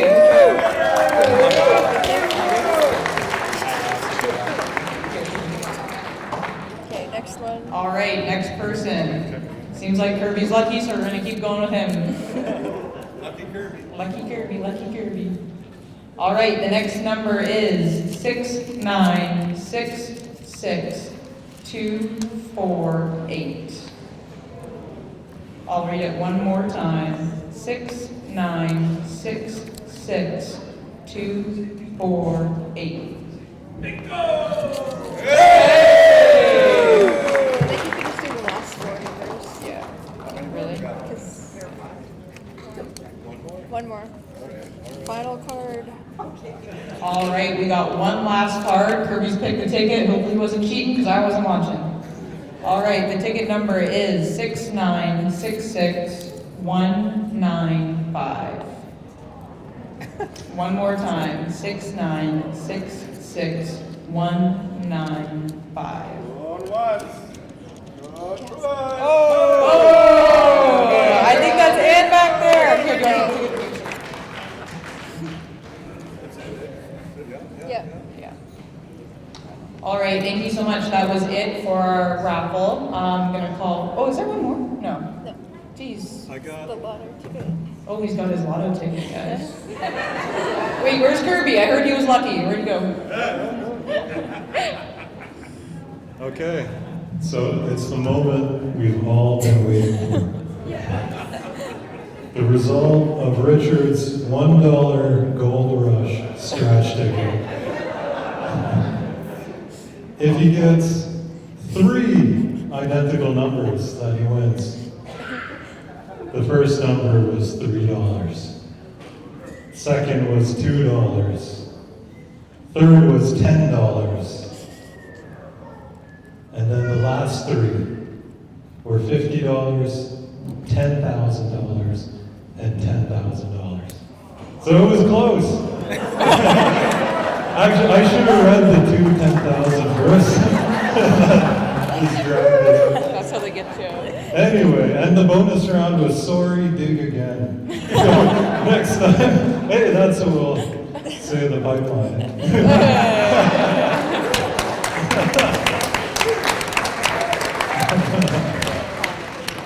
So yeah, I think, just we'll be moving into some of the closing remarks, but before that, I would just like to call up Gitxsan Lax'yip, who has an important announcement to share.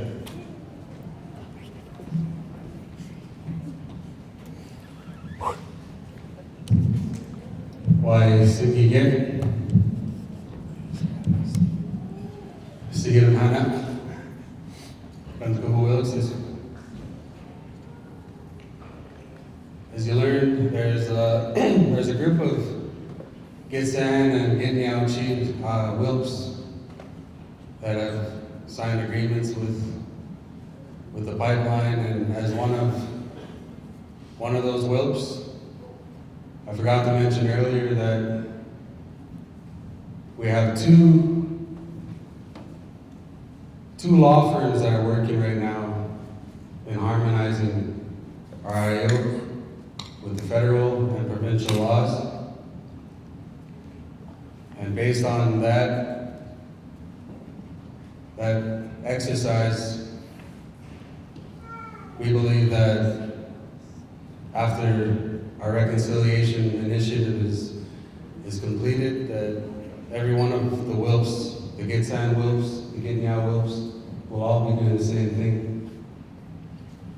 So in that spirit, we would like to invite all of the Gitxsan and all of the Gitnya WILPs that are signed on. We'd like to invite you to Kisan, Friday, August 23rd at 5 o'clock, where we'll be burning these agreements that we signed.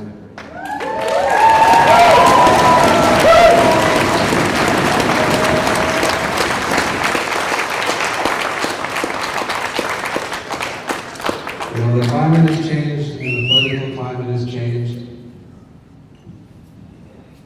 and we will get reconciliation of our laws through the harmonization of provincial law and federal law. So I hope to see you there.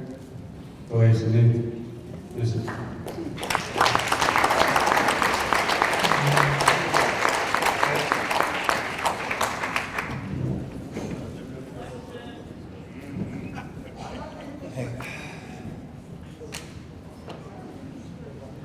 So, these conversations will continue, and I'll definitely be honoring that invite to be there for that event. So before we close, I just really can't commend these youth enough for the sheer organizing, the sheer willpower, the passion, all the effort that went into this. And we heard it right from them, you know, why they did this. Because it matters to them. Because the Lax'yip matters. The culture matters. The language matters. The land matters. And for everyone who came out to listen to what was shared tonight, thank you for honoring that invite. Thank you for being willing to come here and listen. Because this is a conversation we can't avoid. And pretty soon it's not going to be an option to stick your head in the sand and pretend it's not happening. So I just really want to say a big doyach sinism and a big thank you and a big round of applause for these youth tonight.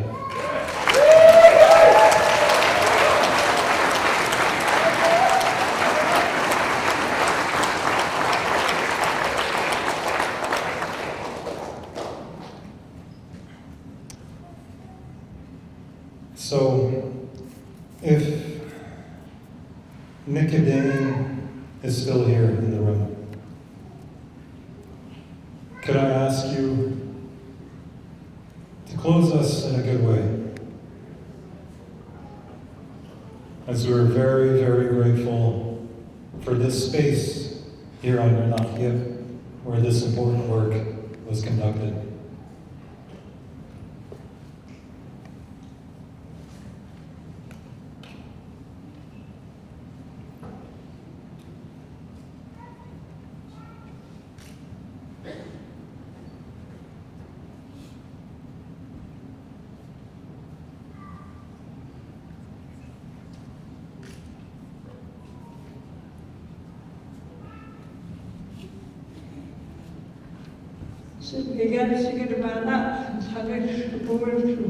All the elders.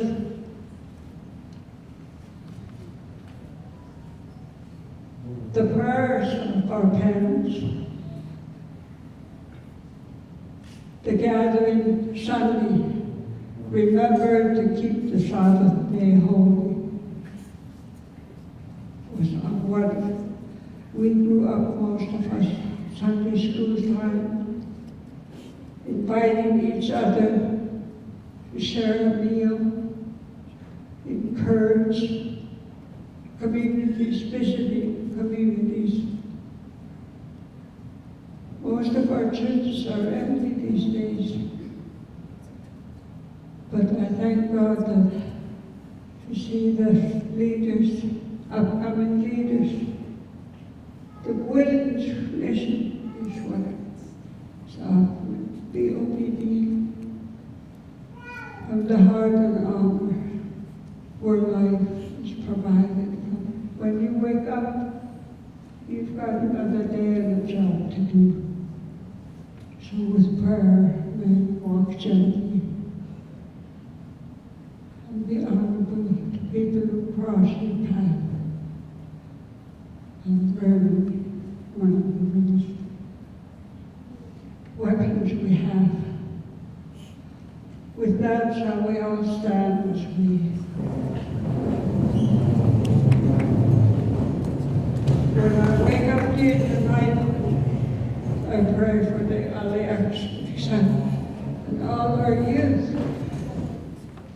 God, we hold wisdom for all the children up and down the field.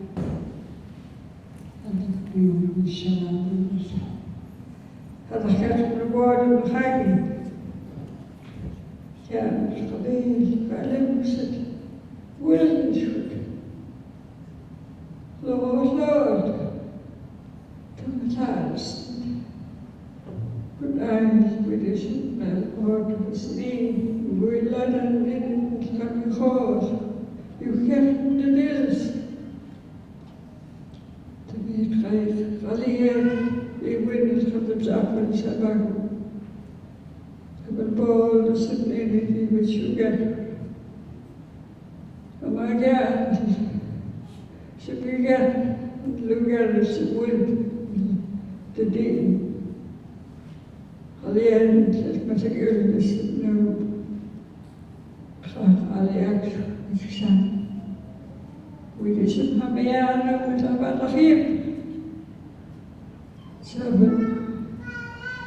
is ik ja meer opgegroeid door zijn in school en dan ik dan willen we dus het maar jaren and everybody say amen.